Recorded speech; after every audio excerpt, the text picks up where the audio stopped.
ये है कमाई का अड्डा। CNBC आवाज मोतीलाल ओसवाल स्टूडियो से लाइव।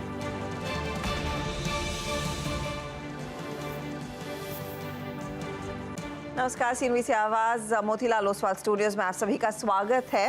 आखिरी 1.5 घंटा कारोबारी सत्र का और आज इस हफ्ते के पहले कारोबारी सेशन में हमने देखा है निफ्टी बैंक पर दबाव बना था, लेकिन पिछले आधे घंटे से यहां पर भी धीरे धीरे करके लौट रही है रिकवरी। तो क्या होगी आपकी क्लोजिंग की रणनीति, उस पर करेंगे बातचीत। पहले हेडलाइंस। हफ्ते के पहले कारोबारी दिन उतार चढ़ाव भरा रहा सेशन। निफ्टी करीब 130 पॉइंट के दायरे में, Nifty bank flat, mid cap index में 300 अंकों का उछाल। सरकारी तेल मार्केटिंग कंपनियों में जोरदार तेजी। IOC में करीब 8% का उछाल। BPCL और HPCL में भी करीब 4% की मजबूती। बाजार में आज फिर सरकारी कंपनियों का जलवा। निफ्टी PSE इंडेक्स 3.5% ऊपर। LIC रिकॉर्ड ऊंचाई पर, मार्केट कैप 6.5 लाख करोड़ के करीब। इधर कोल इंडिया, सेल, नाल्को, भेल जैसे स्टॉक्स भी 4 से 6% भागे। जियो फाइनेंशियल सर्विसेज का शेयर नई ऊंचाइयों पर पहुंचा। शेयर में करीब 14% का उछाल। मार्केट कैप 1,85,000 करोड़ रुपए। अच्छे नतीजों के बाद टाटा मोटर 7% चढ़कर बना वायदे का टॉप गेनर। इंडिगो में भी दिखी 3% की तेजी, लेकिन बेहद कमजोर नंबर्स और कमेंट्री पर UPL 9.5% टूटा। आज वायदे के टॉप लूजर्स में SBI में भी आज हम देख रहे हैं एकदम फीका कारोबार। The chief economic advisor has also commented in his preface. He's elaborated on how 7% is not difficult to achieve. 7% GDP growth हासिल करना बड़ी चुनौती नहीं, वित्तीय अनुशासन को भी बताया सरकार की बड़ी उपलब्धि। बजट के बाद नेटवर्क 18 के group editor in chief Rahul Joshi से एक्सक्लूसिव इंटरव्यू में वित्त मंत्री बोली, रेटिंग एजेंसियां देश की रेटिंग बढ़ाने पर करें गौर।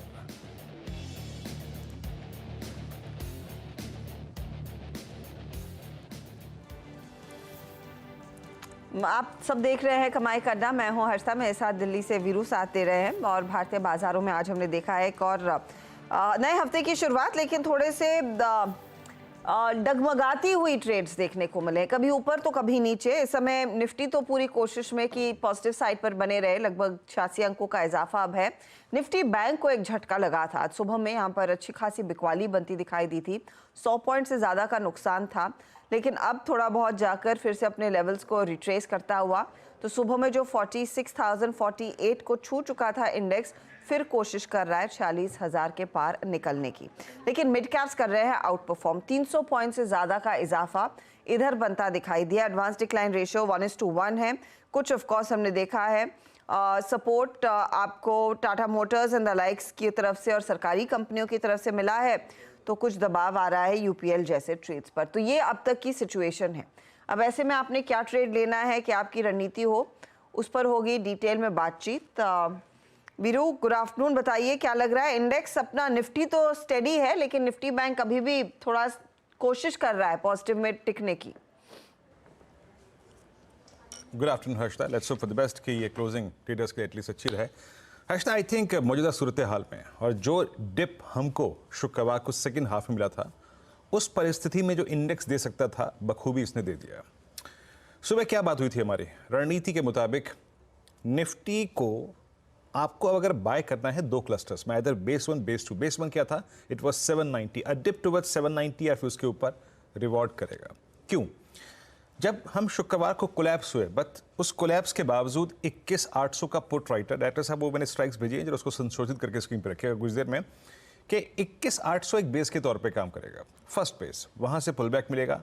922 बाइसेक्ट होगा तो स्विंग थोड़ा सा और एग्रेसिव होगा and you will get A swing towards 980। हालांकि 980 तक नहीं मिला, बट वो हर्षदा जो डिप था उसने रिवॉर्ड किया। निफ्टी में अभी 21,800 का बेस काम कर रहा है, बट एक और बात याद रखिएगा कि 22,000 पे एक सबसे स्ट्रॉन्ग कॉल राइटर बैठा है।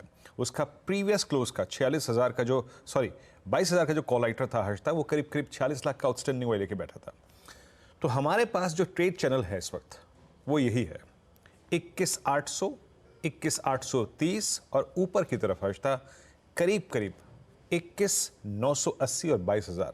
हमारे पास ये ट्रेड विंडो है, हमें इसे ही ट्रेड करना पड़ेगा। 922 के बाद 953, 988 तक का स्विंग मिल सकता है, बट अभी 22,020 के ऊपर के हालात नहीं हैं। मैं फिर कहूँगा, अगर आपने लॉन्ग ट्रेड लिया है तो उसको किसी भी सर्कमस्टेंसेस में 960, 980 पे ज़रूर बुक कर लें, और अगर फिर एक डिप मिले टुवर्ड्स 810, 820, 840 तो उसको आपको ग्रैब करना है। मैं आपके स्क्रीन पे ऑप्शन स्टैट्स लेके आऊँ। डायरेक्टर साहब, अगर वो ऑप्शन स्ट्राइक्स रेडी हैं तो प्लीज़ 790 के ऊपर के डिप्स को आपको बाय करना है। अच्छा, अभी छोड़ते हैं उसे, सिर्फ बता देता हूँ मैं यहाँ पे कि ऐसे अप्रोच करना है निफ्टी के ट्रेड को। फ्रेश अप स्विंग तभी आएगा जब आप 22,020 के क्लस्टर को बाइसेक्ट कर देंगे या फिर आप 21,800 के जोन को वॉलेट यानी तोड़ देंगे। अब आते हैं निफ्टी बैंक पे हर्षता। दुविधा यहीं पे थी, शुक्रवार को जो दुविधा शुरू हुई थी वो यहीं पे हुई थी, बट सुबह की मॉर्निंग कमेंट्री क्या कह रही थी? मॉर्निंग कमेंट्री कह रही थी कि 46,000 और 46,240, 46,000 पे सबसे बड़ा आउटस्टैंडिंग वाई था, और 46,240 that's 20 day exponential moving average एक स्ट्रॉन्ग सप्लाई के तौर पे काम करेगा। हमें यहाँ पर अपने सारे लॉन्ग ट्रेड्स को बुक करना है। वो लॉन्ग ट्रेड्स जो कहाँ पिक किए हों, बेस 1 लेके आइएगा। बेस 1 क्लियरली डिफाइंड था, that was 10 day exponential moving average और 100 day exponential moving average Harshita. वो बेस 1 क्या था? इट वाज 770 और 650, और निफ्टी बैंक का आज का लो एग्जैक्टली अगर आप देखें तो जो है वो है यही 615 के आसपास। वो ट्रेड अच्छा मिल चुका है, वो dip towards I think base 1 10-20 DEMA तक का हमें जो ट्रेड था वो अच्छा मिल चुका है। हर्षता, अभी के लिए कोई ट्रेड नहीं है मेरे पास। Either we will wait for dip again, कहाँ तक? 45,700, 45,650 तक के अगेन अगर एक डिप मिलते हैं तो उसको ग्रैब करेंगे, और वहाँ पे निफ्टी में अगर 21,850 का कोई डिप मिलता है तो उसको ग्रैब करेंगे। एज ऑफ नाउ हर्षता कोई ट्रेड नहीं है। क्यों? क्योंकि दोनों ही इंडेक्स पे 22,000 पे एक बड़ा कॉल राइटर है, और यहाँ पे निफ्टी बैंक पे 46,000 पे बड़ा कॉल राइटर है, प्लस 46,240 आपका falling 20 day exponential moving average है। तो लॉन्ग ट्रेड्स को पिक करने के जोन थोड़ा नीचे हैं। अब हम सप्लाई के आसपास खड़े हैं, आइदर वेट कीजिए 46,000 बाइसेक्ट हो जाए या फिर वहाँ पे 22,020 बाइसेक्ट हो जाए हर्षता। तो ये इनफैक्ट वो लेवल्स इंडेक्स वाले तो फिलहाल निफ्टी बैंक के ट्रेड से बचे। देखते हैं निफ्टी क्लोजिंग तक क्या लेकर आता है आपके लिए। कुछ स्टॉक्स जहां पर एक्शन देखने को मिला है वो आपकी स्क्रीन पर फटाफट से लेकर आएंगे। आज देखिए एकदम एक्सट्रीम्स पर ट्रेड्स बनते दिखाई दे रहे हैं निफ्टी और साथ ही साथ आपके निफ्टी बैंक के ये हर्षता एंड ट्रिपलेट्स फॉर्म में, लेकिन बाजार के एक्शन पर आपकी नजरें होनी चाहिए। कोल इंडिया, टाटा मोटर्स, बीपीसीएल और सिप्ला जैसे ट्रेड्स है जहां पर हमने देखा है सबसे ज्यादा एक्टिविटी, सबसे ज्यादा तेजी देखने को मिली है। ये तेजी के ट्रेंडिंग काउंटर्स हैं, लेकिन विपरीत सिचुएशन में अगर आप देखिएगा तो यूपीएल है जो आज का बड़ा एक्सीडेंट 9.5% नीचे, भारतीय एयरटेल, बजाज फाइनेंस और फिनसर्व दोनों में ही दबाव बनता हुआ दिखाई दिया है। तो ये इनफैक्ट वो ट्रेड्स है। चलिए हमारे जानकार रेडी हैं, उनसे बातचीत करेंगे। पैनल दिखाइएगा, उनको इंट्रोड्यूस कर लेते हैं। फंडामेंटल्स पर शरद अवस्थी, टेक्निकल कॉल्स के लिए प्रकाश गावा, मानस जायसवाल, राजेश सातपुते, शिल्पा रावत और अमित सेठ हैं।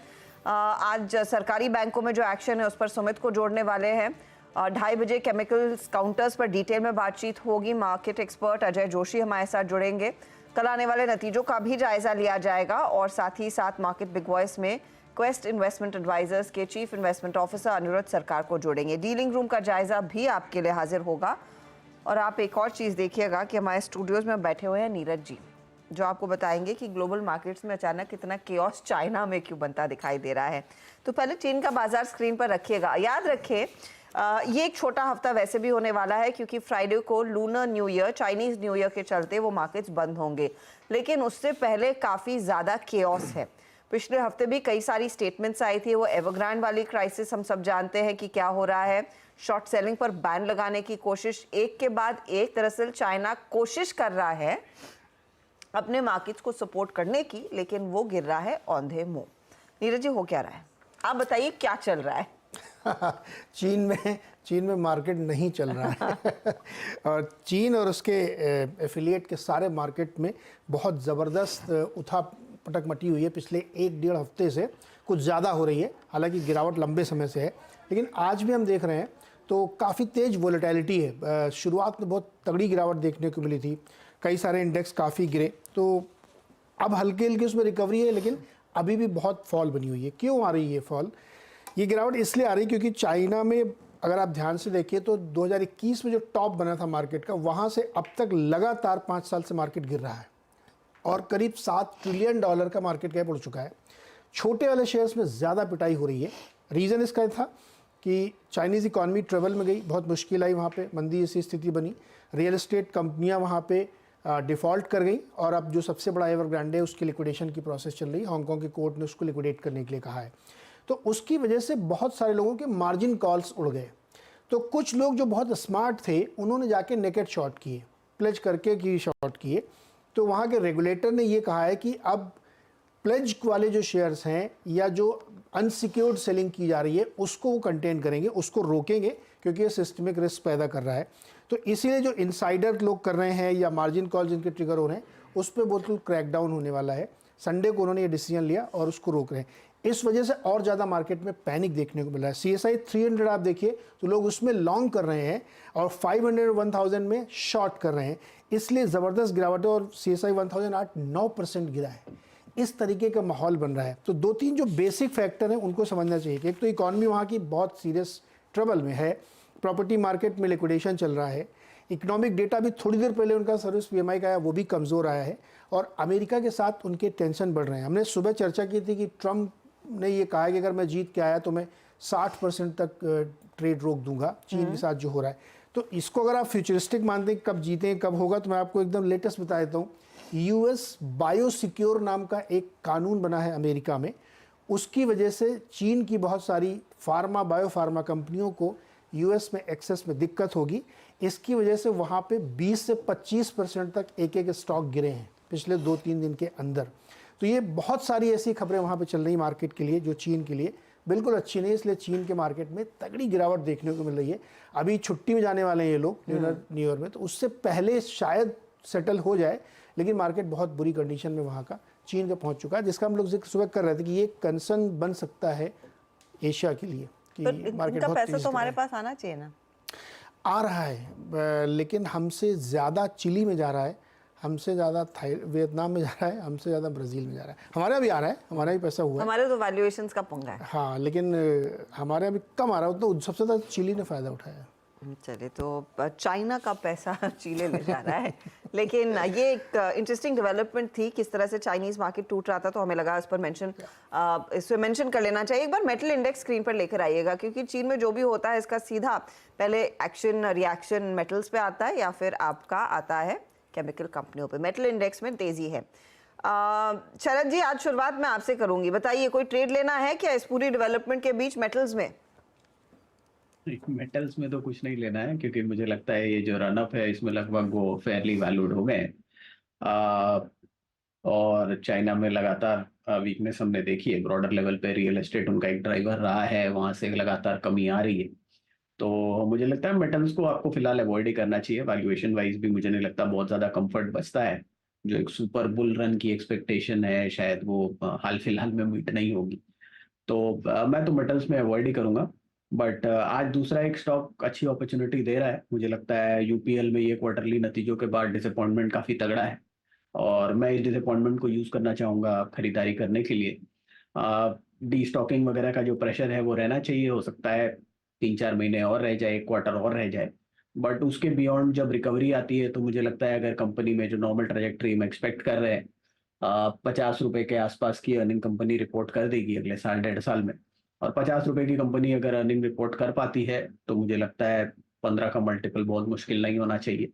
तो टू स्टार्ट विथ 750 रुपए के लक्ष्य के हिसाब से, बट मुझे लगता है और भी स्ट्रॉन्ग री रेटिंग इस काउंटर में हो सकती है। तो एक कॉन्ट्रेरियन अप्रोच में यूपीएल मुझे लगता है काफी बढ़िया बेट होनी चाहिए यहाँ से लॉन्ग टर्म के लिए। आज 9-10% टूटा है स्टॉक, पिछले 1 साल में 25% से ज़्यादा टूटा। इनफैक्ट अब आप देखेंगे तो लगभग 35% नीचे आपको मिल रहा है और एक वैल्यू बाय है यूपीएल। कंपनी ने कहा है कि रफली सेकेंड हाफ ऑफ FY25 तक रिकवरी आती हुई दिखाई देगी, तो ये पिक हो गया। कावा जी, गुड आफ्टरनून, आपका ट्रेड? Good afternoon. स्टॉक जो मैंने चुना है इस वक्त आई थिंक वो है स्टॉक मेरे पोर्टफोलियो में है वो है अशोक लेलैंड। ट्रेड करा है 180, बहुत बढ़िया आपको मिला है, बार भी बढ़िया है। स्टॉप होना चाहिए 178 का, 2 रुपए का, ज्यादा नहीं। ऑन द अपसाइड जो टारगेट है 185, ये प्योरली ट्रेडिंग बैट है, लेकिन ये स्टॉक मेरे portfolio for long, medium to long term. Yes, Ashok Leyland. Okay, Ashok Leyland आज करीब 180.65 पे ट्रेड कर रहा है। और एक बार जरा अशोक का चार्ट रखिएगा यहाँ पे स्क्रीन पे। और ये अगर एवरेजेस के लिहाज से देखा जाए तो यस, आज एक बार फिर से सारे एवरेजेस के ऊपर है। और मात्र शुक्रवार के सेशन में इसका इंट्री लो जो था वो 200 डे एक्सपोनेंशियल एवरेज था। मानस, गुड आफ्टरनून, आपका ट्रेड। गुड आफ्टरनून वीरेन जी। तो देखिए, बजाज फाइनेंस में बिकवाली करने की राय रहेगी। बजट डे वाले दिन भी यहाँ पर मैंने एक सेल रिकमेंडेशन दिया था। अगर आप पैटर्न देखेंगे तो क्लियरली दिखता है यहाँ पर लोअर टॉप लोअर बॉटम्स। उस दिन भी मैंने एक बात की थी कि head and shoulder, classic head and shoulder pattern का ब्रेकडाउन है, उसका नेकलाइन ब्रीच हुआ है, तो आप बिल्कुल उम्मीद कर सकते हैं कि यहाँ पर गिरावट बढ़ सकती है। इसलिए बजाज फाइनेंस में बिकवाली करने की राय रहेगी। 6760 का आपको स्टॉप लॉस लगाना है और 6550 के अब नए टारगेट रहेंगे बजाज फाइनेंस की तरफ, नीचे की तरफ। अगर आपको ट्रेड लेना हो ऑप्शन में तो 6650 का पुट ऑप्शन लिया जा सकता है। 148 पे ट्रेड हो रहा है, वहां पर खरीदारी करिए। 109 रुपए का स्टॉप लॉस लगा के 225 रुपए के टारगेट आपको इस ऑप्शन में भी देखने को मिल सकते हैं। जैम, जब हम क्लोजिंग में हर्षता मैं थे शुक्रवार को, तुमने बात की थी I mean short on Bajaj finance.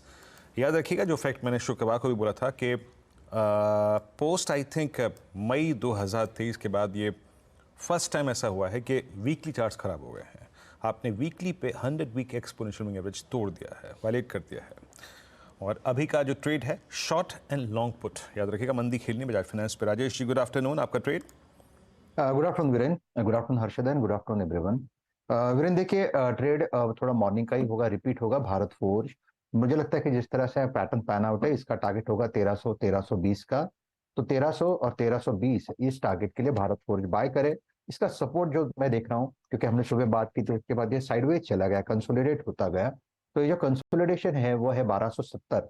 तो 1270 के ऊपर हम इसे बाय करेंगे। 1272 चल रहा है, तो हमारा स्टॉप लॉस होगा 1255 का। ओके, तो ये फिलहाल आप कह रहे हैं भारत फोर्ज में एक अपॉर्चुनिटी तेजी की। शिल्पा जी, आफ्टरनून, आपका trade. Good afternoon everyone.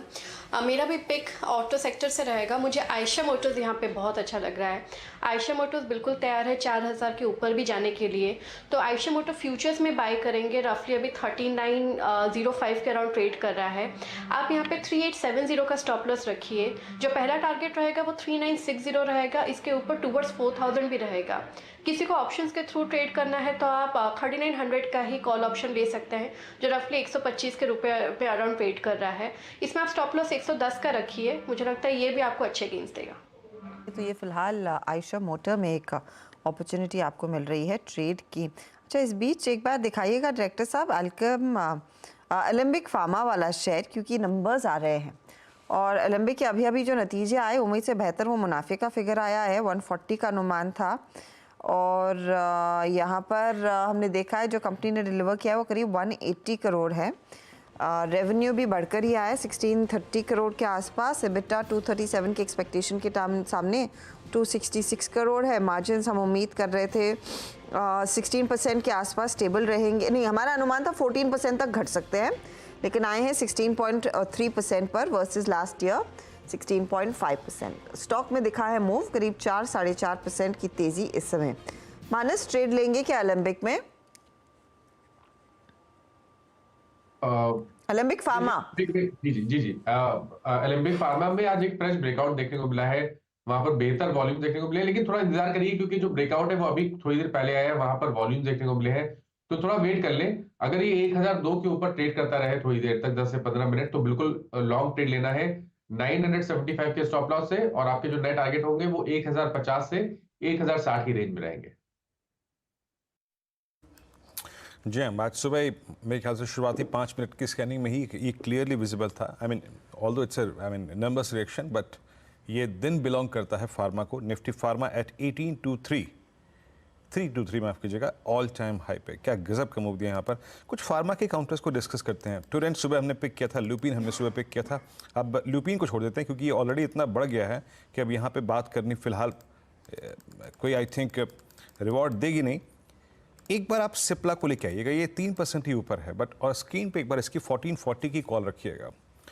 Shilpa ji, I think जो डिफरेंशियल अब बाकी रेस्ट ऑफ द फार्मा में और सिप्ला में परसिस्ट करता है, उसको प्ले करने का क्या वक्त है? चला ये भी है, बस जो एग्रेशन दूसरे स्टॉक में लाइक टोरेंट, और हमें इसमें हाल में ही करीब 1390 पे और 1310 पे एक फ्लैग का ब्रेकआउट भी मिला था। तो ये 1440 का कॉल ऑप्शन का व्यू क्या है आपका? जी बिल्कुल वीरेंद्र जी, ये लेना चाहिए। सिप्ला मुझे 1480 से 1500 के बीच बहुत जल्द ट्रेड करते हुए मिलेगा, तो यहाँ पे डेफिनेटली बनेगा। लेकिन यहाँ पे आपको स्टॉप लॉस जो है वो स्टॉक का बिलो 1400 अगर जाता है तो आपको एग्जिट करना पड़ेगा, तो ऑप्शन का आपका stop loss as per that रहेगा। ओके, सिप्ला हो गया। एक स्टॉक और डिस्कस कर लेता हूँ और वो है LIC हाउसिंग फाइनेंस। लिखे आइएगा 653 पे आके ट्रेड करता हुआ, ये इस दौर का नया हाई है और आई थिंक हम इसको लगभग 450 से, जब 450 पे इसका फ्लैग ब्रेकआउट आया था तब से चेज कर रहे हैं। राजेश जी, अब हमने पिछले 5-7 दिन में मेरे ख्याल से रोज ये स्टॉक डिस्कस किया है। अब इसमें वो जो एग्रेशन है ना वो चरम पे है। आपको लग रहा है कि अब यहाँ फ्यूचर्स को एक बार फिर से लॉन्ग साइड पे पिक कर सकते हैं? हमने, मुझे याद है, अगर पिछले हफ्ते की वो बात करें तो हमने हर लेवल पे इसको बाय दिया था। 600 पे पहला ब्रेकआउट मिला था, फिर 625 का टारगेट दिया था, देन वी रिट्रेट, फिर हमने उसको 650 किया। अभी देखिए ये 650 के ऊपर फ्लोट हो रहा है, तो मुझे लगता है कि वीरेंद्र जी, मैं इसको वही देख रहा था कि लेवल कौन सा बेटर होगा। 655 के 650 के ऊपर इसका जो टारगेट बनता है वो करीबन 680 टू 690 बनेगा, अगर आप इसको वीकली चार्ट पे देखते हो तो मेरे हिसाब से यस, अगर आपके पास पोजीशन है तो बने रहे। आपका जो नया स्टॉप लॉस होगा वो रहेगा 630 का, 630 का stop loss. Continue to hold your long position. 680 690 ये पहला नेक्स्ट टारगेट होगा, तो इट्स स्टिल अ बाय। तो ये एक LIC हाउसिंग फाइनेंस एक बाय साइड का ट्रेड है। LIC हाउसिंग फाइनेंस रिजल्ट्स पर रिएक्ट कर रहा है, लेकिन LIC अलग से आपकी स्क्रीन पर लेकर आएंगे क्योंकि वहां पर धमाकेदार तेजी बनती दिखाई दे रही है। और सिर्फ LIC ही नहीं, अब देखिए 1000 के ऊपर निकलता हुआ काउंटर 7% के गेंस देखे जा रहे हैं। और LIC ही नहीं, बाकी सभी सरकारी कंपनियों में आप कह सकते हैं बस तेजी की आग सी लग गई है। पिछले एक साल में माला माल किया है इन सरकारी कंपनियों में। अब मार्केट कैप के लिहाज से हर दिन नए मकाम ये काउंटर्स छू रहे हैं। सुमित उसी का जायजा एक बार फिर हमें देने आए हैं। सुमित, ये इनफैक्ट एक अंडरलाइंग थीम हो चुकी है कि इस पॉकेट पर नजरें डाले बगैर आपका ट्रेड आज पूरा ही नहीं हो। मतलब ऐसी ड्रीम रन पिछले 15-17 साल में कभी नहीं देखी जो PSU में आज के सत्र में या अदरवाइज देखने को मिली है। एक साल के दौरान PSU इंडेक्स, या फिर ये कह लिए मोटा मोटा 60-70 PSUs जो हैं वो करीब करीब 90% तक का उछाल दिखा चुके हैं। इस पूरे एक साल में 90% का उछाल इन तमाम कंपनियों के PSUs की मार्केट कैप के ऊपर आता हुआ दिखाई पड़ा है। और करीब 28 लाख करोड़ इस पूरे सेक्टर की जो मार्केट कैप है वो बढ़ते हुए दिखाई पड़ी। इसमें आप तमाम PSU, बड़े से बड़े बैंक्स, सरकारी बड़ी से बड़ी कंपनियां, सबको शामिल कर लीजिए तो करीब 28 लाख करोड़ की मार्केट कैप एक साल में बढ़ी है। किनकी सबसे ज़्यादा मार्केट कैप बढ़ी एक साल में? उसमें सबसे पहला नाम, ये पहले वो मार्केट कैप पिछले एक साल पहले, यानी कि ठीक एक साल पहले 31 लाख करोड़ रुपए के आसपास की मार्केट कैप थी, आज करीब करीब 60 लाख करोड़ ये मार्केट कैप पहुंचते हुए दिखाई पड़ी है। 90% मार्केट का इजाफा, 90% मार्केट कैप में इजाफा होता हुआ दिखाई पड़ा है PSU में। और इस 90% मार्केट कैप में जो 31 लाख करोड़ की मार्केट कैप से बढ़कर 60 लाख करोड़ हुई है, इसमें करीब 10 कंपनियां ऐसी हैं जिनका कंट्रीब्यूशन रफली 18 लाख करोड़ है। तो आप 30 लाख करोड़ की तेजी में टॉप 10 कंपनियों का कंट्रीब्यूशन ही करीब करीब 18 लाख करोड़ रुपए के आसपास का है। कौन सी वो 10 कंपनियां हैं? पहला नाम LIC, करीब 2.5 लाख करोड़ का इजाफा एक साल में इसकी मार्केट कैप में हो चुका। NTPC 2.25 लाख करोड़ का मार्केट कैप में इजाफा। ONGC 1.5 लाख करोड़ यहां पर मार्केट कैप बढ़ी। और इंडियन ऑयल कॉर्पोरेशन स्टार बना हुआ इस समय, 1.5 लाख करोड़ के आसपास की मार्केट कैप यहां बढ़ते हुए दिखाई पड़ी। कुछ और नामों में कोल इंडिया 1.25 लाख करोड़, HCL 1,20,000 करोड़, पावर ग्रिड 1,15,000 करोड़, PFC और REC दोनों स्टार परफॉर्मर बीते साल के, 1.25 लाख करोड़ के आसपास की वहां पर इजाफा। और SBI रफली 1 लाख करोड़ रुपए के आसपास की मार्केट कैप यहां पर बढ़ते हुए दिखाई पड़ी। लेकिन ये सबसे ज्यादा मार्केट कैप बढ़ने वाले शेयर थे। अब सबसे ज्यादा रिटर्न वाले शेयरों में IFCI 450% मोटा मोटा चल चुका है। SJVN 400% की तेजी, NBCC 400% का उछाल, हुडको 350% की शानदार तेजी यहां पर आते हुए दिखाई पड़ी। इसके अलावा REC 325%, PFC 300%, IRCON 300%, Chennai petro करीब करीब 300%, RVNL 300% और कोचिन शिपयार्ड रफली 300%। तो इस तरह की एक ड्रीम रन तमाम PSU स्टॉक्स के अंदर आते हुए दिखाई पड़ी और एक शानदार तेजी के साथ मार्केट कैप में 60 लाख करोड़ के आसपास का आंकड़ा पहुंचता हुआ दिखाई पड़ रहा है। 8 लाख करोड़ का मार्केट कैप बड़ा है, बड़ा एक्शन बनता दिखाई दिया है। शरद, ये एक थीम है जो एवरग्रीन थीम रही है इनफैक्ट पिछले पूरे साल, और इस साल में भी हमने देखा शुरुआत ही इतने पॉजिटिव नोट पर हुई। ट्रेड कैसे लेंगे? क्या इंडेक्स खरीदना है या फिर स्पेसिफिकली स्टॉक्स पर ध्यान जा रहा है आपका? अब इंडेक्स खरीदने लायक तो नहीं रहा मेरे हिसाब से। जिस तरीके की तेजी हुई है मुझे हिसाब से PSUs में जो हम लोग को हमेशा एक एडवांटेज रहती थी, या तो डिविडेंड यील्ड मजबूत रहती थी या वैल्यूएशन कंफर्ट रहता था। इस तेजी में मेरे हिसाब से वैल्यूएशन कंफर्ट तो पूरी तरीके से खत्म हो गया है। ज्यादातर स्टॉक्स में आप आसानी से 2-3 साल फॉरवर्ड डिस्काउंट कर रहे हैं। LIC एक स्टॉक है जहां मुझे लगता है अभी भी स्कोप है। अगर 1.3-1.4 टाइम्स एम्बेडेड वैल्यू भी ट्रेड करता है तो 1200-1300 रुपए तक जा सकता है। तो वो एक है जहां मुझे लगता है अभी भी अपसाइड है। बाकी अक्रॉस द बोर्ड मुझे लगता है ज्यादातर स्टॉक्स में थोड़ी वैल्यूएशन अब कंफर्ट लेवल में तो नहीं है हिस्टोरिकल मीन से। पॉजिटिव साइड पे आप ये सोच सकते हैं कि अगर बाकी बाजार इतना ट्रेड कर रहा है तो OMCs वगैरह में अगर स्टेबिलिटी रहती है तो आप ये उम्मीद करें कि भाई 10-11 के मल्टीपल पे ट्रेड कर रहे हो सकता है 14-15 के मल्टीपल्स तक नॉर्मलाइज हो, तो फिर यहाँ से अपसाइड की गुंजाइश काफी बढ़ जाती है। 30-35% जैसी अपसाइड और एडिशनल आ जाती है। बट मुझे लगता है अक्रॉस द बोर्ड अब बेट करने का टाइम नहीं है। स्पेसिफिक रहिए, कुछ स्टॉक्स चूज करिए। LIC एक स्टोरी है जो आप बेट कर सकते हैं अभी भी। अगर आप सालाना 10-15% से खुश हैं अगले 6-7 साल के लिए तो PFC REC अभी भी आप बेट कर सकते हैं, वहां वो पैसे बन सकते हैं। लेकिन बाकी अक्रॉस द बोर्ड मुझे लगता है थोड़ा सा मुश्किल होगा। ओके, आपके व्यूज़ अभी आपने आई थिंक थोड़ा सा लॉन्गर टर्म पर्सपेक्टिव से जो हर्षदा ने प्रश्न पूछा। मीनवेल हर्षदा, मैं बताऊं फ्रेंकली स्पीकिंग, मुझे किसी स्टॉक को देखकर जो सबसे बड़ा सरप्राइज हुआ, और आप यकीन मानिए मैंने तो मेरे ख्याल से लास्ट वीक ही उसका नाम सुना, इट वॉज IFCI। मेरी कल्पना शक्ति के दायरे से बिल्कुल बाहर था। आई मीन 12-13-14 रुपये 8 रुपये हुआ करता था IFCI। LIC डायरेक्टर साहब IFCI बात कर रहा हूँ मैं, 63 पे आके ट्रेड करता हुआ गदर मूव रहा है यहाँ पे। खैर मैं इन पे ट्रेड्स पिक करता रहूँगा। इस वक्त अभी भी 5% के ऊपर फ्रीज पे है, लेकिन एक शॉर्ट ट्रेड लेके आई इसकी, दैट्स जुबिलेंट। कुछ शॉर्ट ट्रेड्स ने बहुत अच्छा काम किया, like PVR, like Bajaj finance, like Bajaj Finserv. एक बार रखिएगा आप 487.65 पे जुबिलेंट। शिल्पा जी, यहाँ पर भी एक रेंज वायलेट हुई है, दैट्स आई थिंक 30 अक्टूबर 2030 का जो 23 का जो लो था, दैट्स 490। टेक्निकली मतलब हमारा बेस तो पहले ही जा चुका था, 200 में पहले ही टूट चुका था। वीकली पे even I think on weekly जो 200 वीक एक्सपोनेंशियल मूविंग एवरेज वो भी वायलेट हो चुका है। आपका व्यू शिल्पा जी इस पर? जी बिल्कुल, जुबिलेंट फूड एक वीकनेस में आ गया है जब से इसने 500 के बीच ट्रेड करना चालू किया है। जब तक ये इसके नीचे रहेगा तब तक हम लोग इसमें टारगेट्स टुवर्ड्स 470-450 भी देख सकते हैं।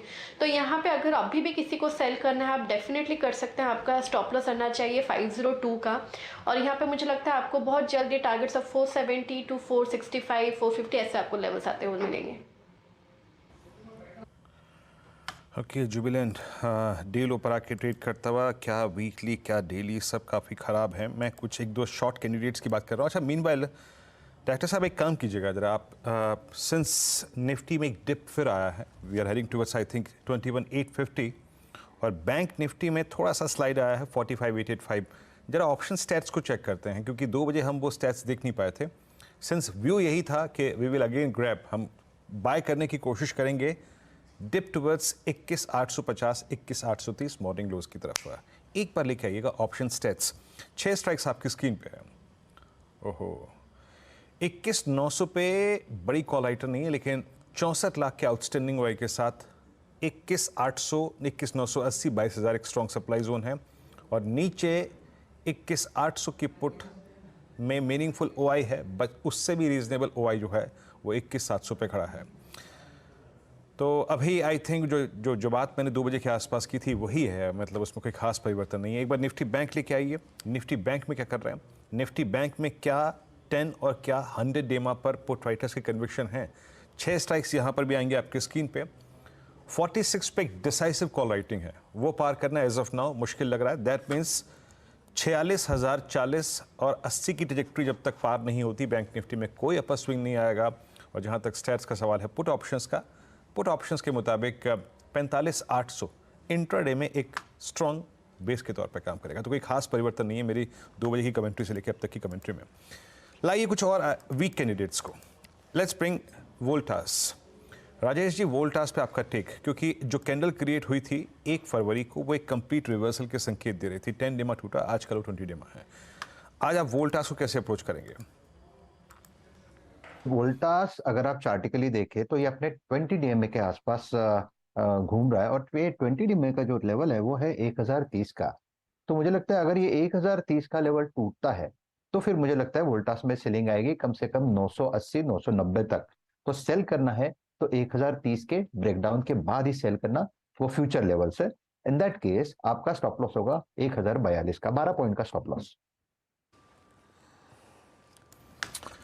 वोल्टास है डे लो 1033 पे, और वाकई इसमें 3 दिन से काफ़ी सेलिंग प्रेशर है भी। इस बीच अमित सेठ हमारे साथ जुड़ चुके हैं कलकत्ता से बातचीत करने के लिए टेक्निकल पर्सपेक्टिव से। Amit, good afternoon. आपका ट्रेड इस वक्त का? जी good afternoon Viren ji, good afternoon Harshita ma'am and everybody on the panel. Viren ji, सुबेरे के समय तो थोड़ा सा रुझान मेटल्स की तरफ था, लेकिन अब जिस हिसाब से न्यूज आ रही है तो थोड़ा सा व्यू चेंज कर रहा हूँ यहाँ पे। मैं थोड़ा डिफेंसिव के साथ जाना चाहता हूँ। मुझे विप्रो का स्ट्रक्चर पॉजिटिव लग रहा है। विप्रो ने एक बेस भी बनाया हुआ आईटीबी, और 470-75 के आसपास एक इसका स्ट्रॉन्ग बेस है। Stock is just about to move up from there. 10 DEMA के ऊपर ऑलरेडी ट्रेड कर रहा है। 485 का प्राइस है, टारगेट्स लगभग 500 के रहेंगे और स्टॉप लॉस रहेगा 478 का। अपॉर्चुनिटी क्लियरली बाय साइड की तरफ आती हुई। इनफैक्ट वायदे बाजार में कुछ चुनिंदा स्टॉक्स हैं जो थोड़े से परफॉर्म कर रहे हैं।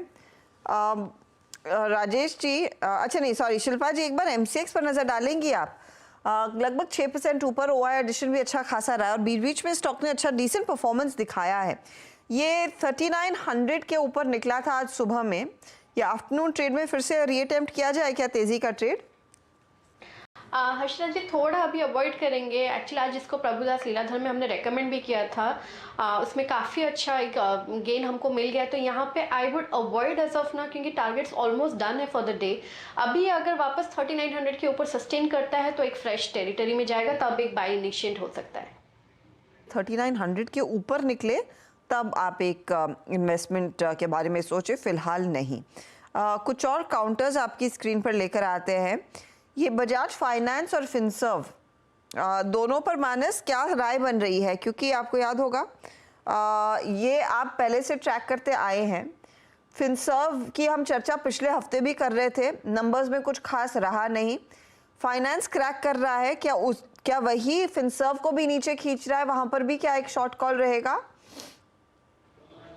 में पहले भी सेल रिकमेंडेशन मैंने दिया, वहां पर फ्रेश ब्रेकडाउन है और वहां पर ट्रेंड क्लियर दिख रहा है। वो लो टॉप लो और बॉटम लगातार बना रहा है। तो अगर हमें शॉर्ट करना होगा तो बजाज फाइनेंस की तरफ देखना है। हालांकि अगर आपने बजाज फिनसर्व लिया हुआ है, आपके पास लॉन्ग पोजीशन है, तो आपको ध्यान रखना है कि 1610 के नीचे अगर स्टॉक जाएगा तो आपको अपनी लॉन्ग पोजीशन से निकलना पड़ेगा, क्योंकि अगर 1610 के नीचे गया तो वापस 200 डे मूविंग एवरेज जो कि 1575 के आसपास है, वो लेवल्स वापस टेस्ट हो सकते हैं। तो यहाँ थोड़ा कॉशियस रहिए और स्टॉप लॉस लगाइए 1610 का। ओके, तो ये 1610 का स्टॉप लॉस लगाइए और देखें यहाँ पर क्या बनता है। बजाज फाइनेंस का ट्रेड, फिनसर्व का ट्रेड, फाइनेंस तो वैसे कमज़ोर है। अच्छा, एक एक्सक्लूसिव अपडेट आपकी स्क्रीन पर। बैंकिंग सेक्टर में एनपीए पर विशेष चैप्टर संभव। चैप्टर किस में आएगा? वाइट पेपर दरअसल भारत की फाइनेंशियल स्थिति पर जल्द ही पेश होता हुआ दिखाई दे सकता है। मेरे ख्याल में इसी सत्र में एक खास फोकस रहेगा इस पर्टिकुलर वाइट पेपर में। बैंकिंग सेक्टर पर एनपीएस पर विशेष चैप्टर भी संभव है। ज़्यादा डिटेल्स के लिए लक्ष्मण रॉय हमारे इकोनॉमिक पॉलिसी एडिटर जुड़ रहे हैं। लक्ष्मण जी, ये इकोनॉमी पर वाइट पेपर की इस समय क्या ज़रूरत है? इसको समझाएंगे कि किस कॉन्टेक्स्ट में नॉर्मली वाइट पेपर अच्छी खासी गहरी रिसर्च, कुछ अलग जो टॉपिक्स चर्चा में नहीं आते हैं या फिर जिन पर सरकार और फीडबैक चाहती है लेती है, ये इकोनॉमी पर एक वाइट पेपर क्यों लाना चाह रहे हैं? देखिए, दरअसल इसका ऐलान बजट स्पीच के दौरान वित्त मंत्री निर्मला सीतारमण ने किया था, और हालांकि क्यों ला रहे हैं ये औपचारिक तौर पे तो सरकार बहुत ज़्यादा जोर दे के नहीं कह रही है, लेकिन एक बात मानिए कि विपक्ष को घेरने या फिर विपक्ष को ये बताने कि आपके दौरान इकॉनमी की हालत कितनी ख़राब थी, शायद ये बताने की कोशिश सरकार करे और इकॉनमी पर वाइट पेपर लाने की तैयारी है। और ये इकॉनमी पे जो वाइट पेपर है वो संसद के चालू सत्र में भी आने की संभावना है। चालू सत्र सिर्फ 9 दिसंबर तक यानी कुछ दिन बचे हुए हैं, तो वहाँ पे वाइट पेपर आता हुआ आपको दिखेगा। और इस वाइट पेपर में दरअसल 2014 यानी जब से मोदी सरकार सत्ता में आई, 2014 से पहले इकॉनमी के हालात क्या थे और जब सरकार ने सत्ता संभाला उस वक्त इकॉनमी के हालात क्या थे और अब इकॉनमी किस स्तर पर है, इसका पूरा लेखा जोखा विश्लेषण होगा। इस वाइट पेपर में कई सारे चैप्टर होने की संभावना है। कुछ चैप्टर वित्त मंत्रालय की इकोनॉमिक एडवाइजरी विंग की तरफ से लिखे गए हैं और इसमें सबसे ज़्यादा फोकस जिन मुद्दों पर होगा उनमें से एक होगा बैंकिंग सेक्टर, कि इस 2014 में जब सरकार सत्ता में आई थी तो बैंकिंग सेक्टर में किस तरह की दिक्कतें थी, कितनी खराब हालत थी और आज हालात कहाँ तक पहुँच गई। इसी तरह से PSU के जो वैल्यूएशन है, बैलेंस शीट है, ऐसे सारे जिक्र यहां पर होने की संभावना है।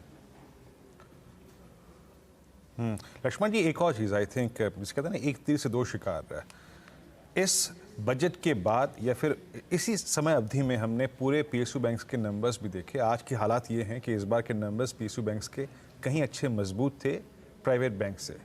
ये पिछले जिस एक दशक की आप बात कर रहे हैं जब से मोदी सरकार ने कमेंट्स किया है, ये भी हुआ है बड़ा बदलाव। एक और चीज़ लक्ष्मण जी, क्या ये रेटिंग एजेंसियों के लिए भी रेटिंग हाइक, मतलब रेटिंग भारत की बढ़ाई जाए, उसके लिए एक आधार तय कर रही है सरकार इस श्वेत पत्र के जरिए कि क्या क्या मूलभूत बदलाव हुए हैं पिछले 8 सालों में? बिल्कुल, आपने बिल्कुल सही नब्ज पकड़ा है। दरअसल एक बड़ा मकसद ये भी है, क्योंकि यहाँ पे अगर वाइट पेपर सरकार पहले लाती, यानी जब सरकार सत्ता में आई थी उस वक्त ही अगर वाइट पेपर ले आती तो उस वक्त इकोनॉमी की हालत कितनी खराब है ये जग जाहिर हो जाता और फिर जो भी निवेशक यहाँ पैसा लगाना चाह रहे थे वो भी पैसा यहाँ पे नहीं लगाते। लिहाजा सरकार का कहना यह है कि पहले हमने इकोनॉमी के हालात को दुरुस्त किया और अब जाकर हम ला रहे हैं वाइट पेपर ये बताने के लिए कि कहाँ से कहाँ इकोनॉमी हम लेकर के आ गए हैं। और इसके साथ ये भी मैसेज देना चाहेगी सरकार रेटिंग एजेंसियों को कि देखिए किस किस पैमाने पर हमने अपने आप को सुधारा है, उसके हिसाब से आप रेटिंग एजेंसी होने के नाते आप हमारे इकोनॉमी की ग्रेडिंग को सुधारिए। दूसरी चीज कि जो ईज ऑफ डूइंग बिजनेस जैसे अलग अलग अंतर्राष्ट्रीय संस्था जो मापदंड निकालते हैं, वर्ल्ड बैंक मापदंड निकालती है, तो उनको भी एक संदेश देने की कोशिश होगी कि आप हमारी व्यवस्था काफ़ी दुरुस्त हो गई, इसको सुधारिए अपनी रेटिंग को। और तीसरी जो सबसे बड़ी चीज़ सरकार इस वाइट पेपर में ये भी बताने जा रही है कहाँ कहाँ निवेश की ज़्यादा संभावना है, कहाँ कहाँ और ज़्यादा विकास की संभावना दिख रही है, ताकि जो नए निवेशक आ रहे हैं, प्राइवेट निवेशक आ रहे हैं, FDI आ रहा है, उनको भी एक बताया जाए कि ये सारे सेगमेंट है जहाँ हम लोग और सुधार करने जा रहे हैं और देखिए कहाँ से कहाँ हम पहुँच चुके हैं। तो ये भी इसका एक बड़ा मकसद है। यानी 2 मकसद रहा, एक तो विपक्ष को कटघरे में खड़ा करना, दूसरा कि सरकार की उपलब्धियां बताना और तीसरा निवेशकों को एक संदेश देना कि हमारी स्थिति काफ़ी बेहतर होती जा रही है। जी हाँ, जैसे इनफैक्ट पोस्ट बजट वो एक्सक्लूसिव जो इंटरव्यू हमने किया था निर्मला सीतारमन के साथ, उसमें भी उन्होंने मेंशन किया था कि देखिए हम कितनी आसानी से GDP 7% अचीव कर लेंगे, ये रेटिंग एजेंसीज को देखना चाहिए। और उम्मीद तो यही है कि भारत की जो रेटिंग है वो एजेंसीज बढ़ाती हुई दिखाई देंगी। शुक्रिया लक्ष्मण जी इस अपडेट के लिए। तो बड़ा मैसेज दरअसल इस वाइट पेपर के जरिए दिया जाएगा, जहां पर ग्लोबल इकॉनमी की हालत एकदम खस्ता है, भारत की अर्थव्यवस्था टचवुड बहुत ही बेहतर कर रही है, लेकिन एक पॉकेट अच्छा नहीं कर रहा है, वो है केमिकल स्टॉक्स। केमिकल कंपनियां एक के बाद एक कई सारे कंपनियों के नतीजे आ चुके हैं। आज शाम को इनफैक्ट टाटा केमिकल्स भी आ जाएगा, लेकिन लेकर आई है UPL का स्टॉक जो 9.5% नीचे है। आप नवीन फ्लोरीन देखें, बाकी काउंटर्स देखें, इन सब में मुनाफा वसूली देखने को मिली है। तो ये हमने पहले भी चर्चा की थी कि देखिए 3rd क्वार्टर ऑफ FY24 खराब रहेगा, लेकिन क्या इतना खराब रहेगा उसका अंदाजा शायद बाजार को नहीं था। अजय जोशी इस सेक्टर को क्लोजली ट्रैक करते आए हैं। अजय, सबसे पहले तो UPL की ही चर्चा हो जाए, क्योंकि मैनेजमेंट ने भरोसा दिलाया था कि H2 थोड़ा सा बेहतर होगा, लेकिन अब की बारी वॉल्यूम्स में कमी है, प्राइसिंग में खासा करेक्शन देखने को मिला है और अब मैनेजमेंट कहता है कि देखिए स्थिति में तभी सुधार आएगा 2nd क्वार्टर ऑफ FY25, यानी कि एक लॉस शायद FY24 के अंत में और Q4 भी एक वॉश आउट क्वार्टर रह सकता है। इतनी सिचुएशन क्या एडवर्स हो जाएगी, क्या इसका अंदाजा था? जी देखिए, गुड आफ्टरनून। पहले तो हमने लास्ट क्वार्टर में भी आपके साथ जो भी सेशंस किए थे सो मेरा स्टैंड तो सेम ही रहा है और उसी हिसाब से चीजें अनफोल्ड हुई हैं। इवन 1 जैन को भी हमने जो शो किया था, हमने डिस्कस किया था कि हालात किस हिसाब के बन रहे हैं और अर्निंग्स में इसका क्या इम्पैक्ट आएगा। यूपीएल के लिए सिंपल लॉजिक यह है कि एक नुकसान वाला दूसरे नुकसान वाले को कैसे फायदा दिलाएगा। मार्केट का डिमांड ऑल टाइम लो है यूएस का।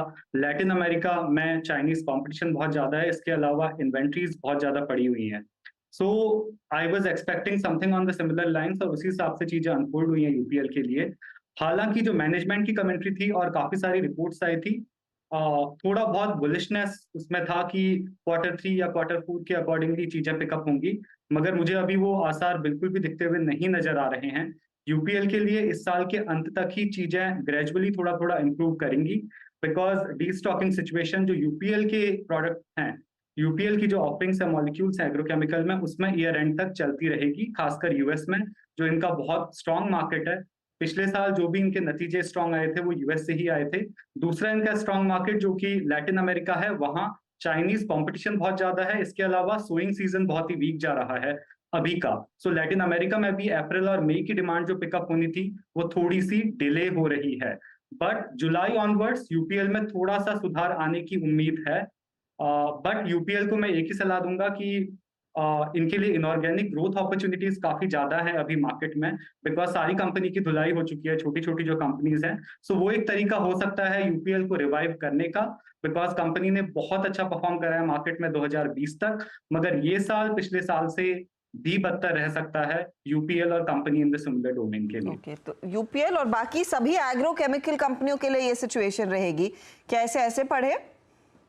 जी हर्षदा, स्पेशली कंपनीज जो एक्सपोर्ट मार्केट में प्ले करती हैं उनके लिए तो सिचुएशन खराब ही रहेगी, मगर कंपनी जिनका डोमेस्टिक मार्केट अच्छा खासा है, लाइक धानुका, वो कंपनी बहुत फास्ट रिकवर करेंगी क्योंकि इंडिया में डोमेस्टिक डिमांड पिकअप हो रही है। इंडिया में ना लार्ज इन्वेंट्री का इश्यू है, ना ही क्रेडिट पीरियड्स का इश्यू है स्टॉकिस्ट के पास पे। सो कंपनीज जो इंडियन मार्केट में एक्टिव है उनके लिए साल अच्छा रहेगा, मगर एक्सपोर्ट वाली कंपनीज के लिए सिमिलर टू यूपीएल। अजय, ये बैटरी केमिकल्स जो होते हैं उनमें भी स्थिति यही है आपके मुताबिक? जी, बैटरी केमिकल में वीरेंद्र जी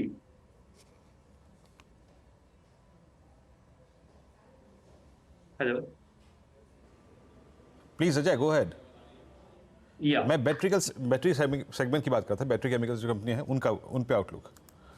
जी, बैटरी केमिकल्स के लिए इंडिया में डिमांड सेंटर बनना अभी 6 महीने 1 साल लगेगा, क्योंकि डाउनस्ट्रीम में इन्वेस्टमेंट, लिथियम आयन बैटरी के प्लांट में इन्वेस्टमेंट हो रहे हैं। अभी तक मैन्युफैक्चरिंग फैसिलिटी नहीं है, मगर ग्लोबली बैटरी केमिकल का मार्केट तो बहुत स्ट्रांग है। अभी मेजॉरिटी ऑफ द मार्केट अभी भी चाइना में है, क्योंकि चाइना में 56 कंपनीज अलोन है जो बैटरी लिथियम आयन बैटरी और इलेक्ट्रिकल व्हीकल्स बनाती हैं। 56 ब्रांड्स है वहां। इसके अलावा दूसरा सबसे बड़ा मार्केट जो है वो यूनाइटेड स्टेट्स में है। इंडिया में ये इकोसिस्टम बनने में भी टाइम है, बट बैटरी केमिकल्स एक सेगमेंट है जो काफी बुलिश है। सो लॉन्ग टर्म के हिसाब से अगले 2 से 3 साल के लिए this is going to be the segment जो revenue, margin and growth driver रहेगा इंडियन केमिकल कंपनीज के लिए। मैं आपसे ये भी समझना चाहती हूँ अजय, आपने यूपीएल और एग्री केमिकल्स स्पेशली जो एक्सपोर्ट ओरिएंटेड कंपनियां उनकी बात की, लेकिन केमिकल्स में बहुत वाइड वैरायटी ऑफ प्रोडक्ट्स बनते हैं और हम एक बड़ा क्यू ऑफ कोर्स चाइना से भी लेते हैं।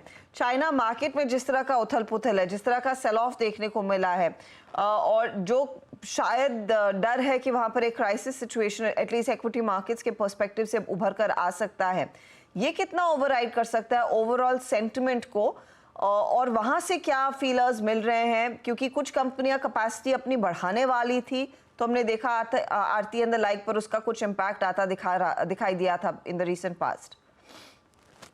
चाइना अभी तो लूनार न्यू ईयर के चलते most of the Chinese suppliers वो हॉलीडेज पे हैं, सो सारे ऑर्डर्स डिले हो रहे हैं।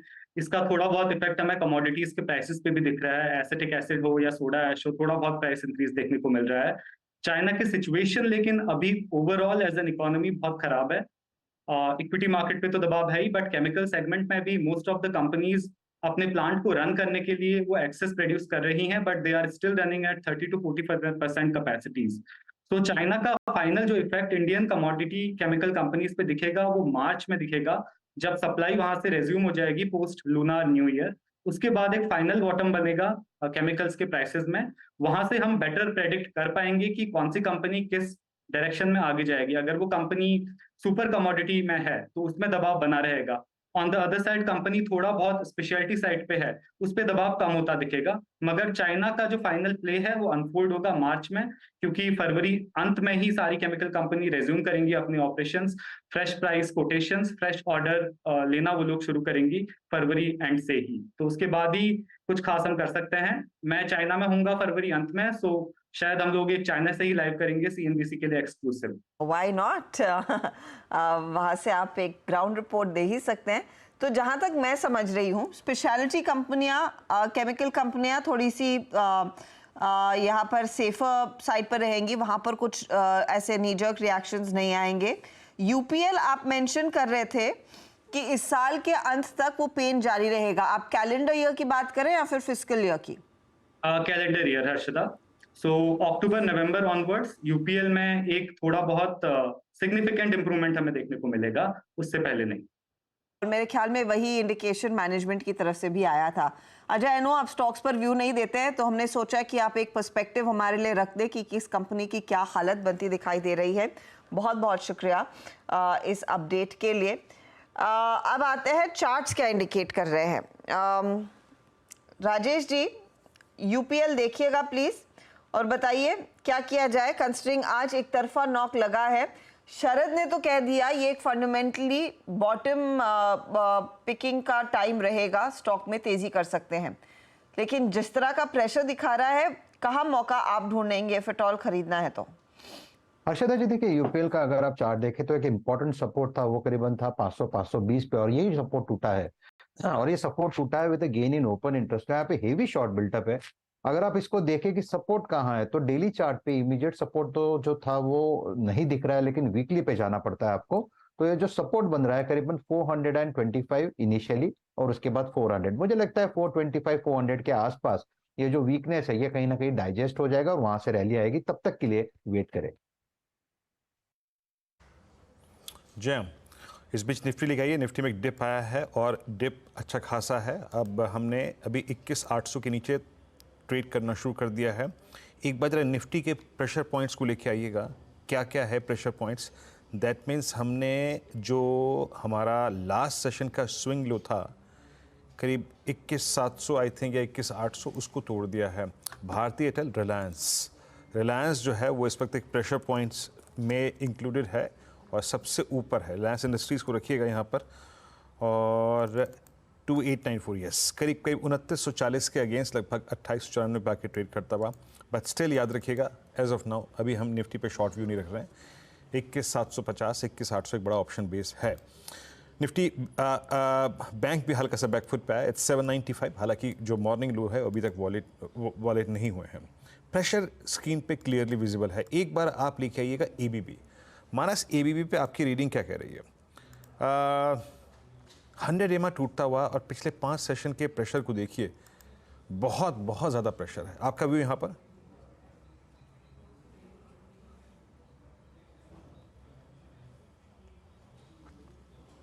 मानस अनम्यूट।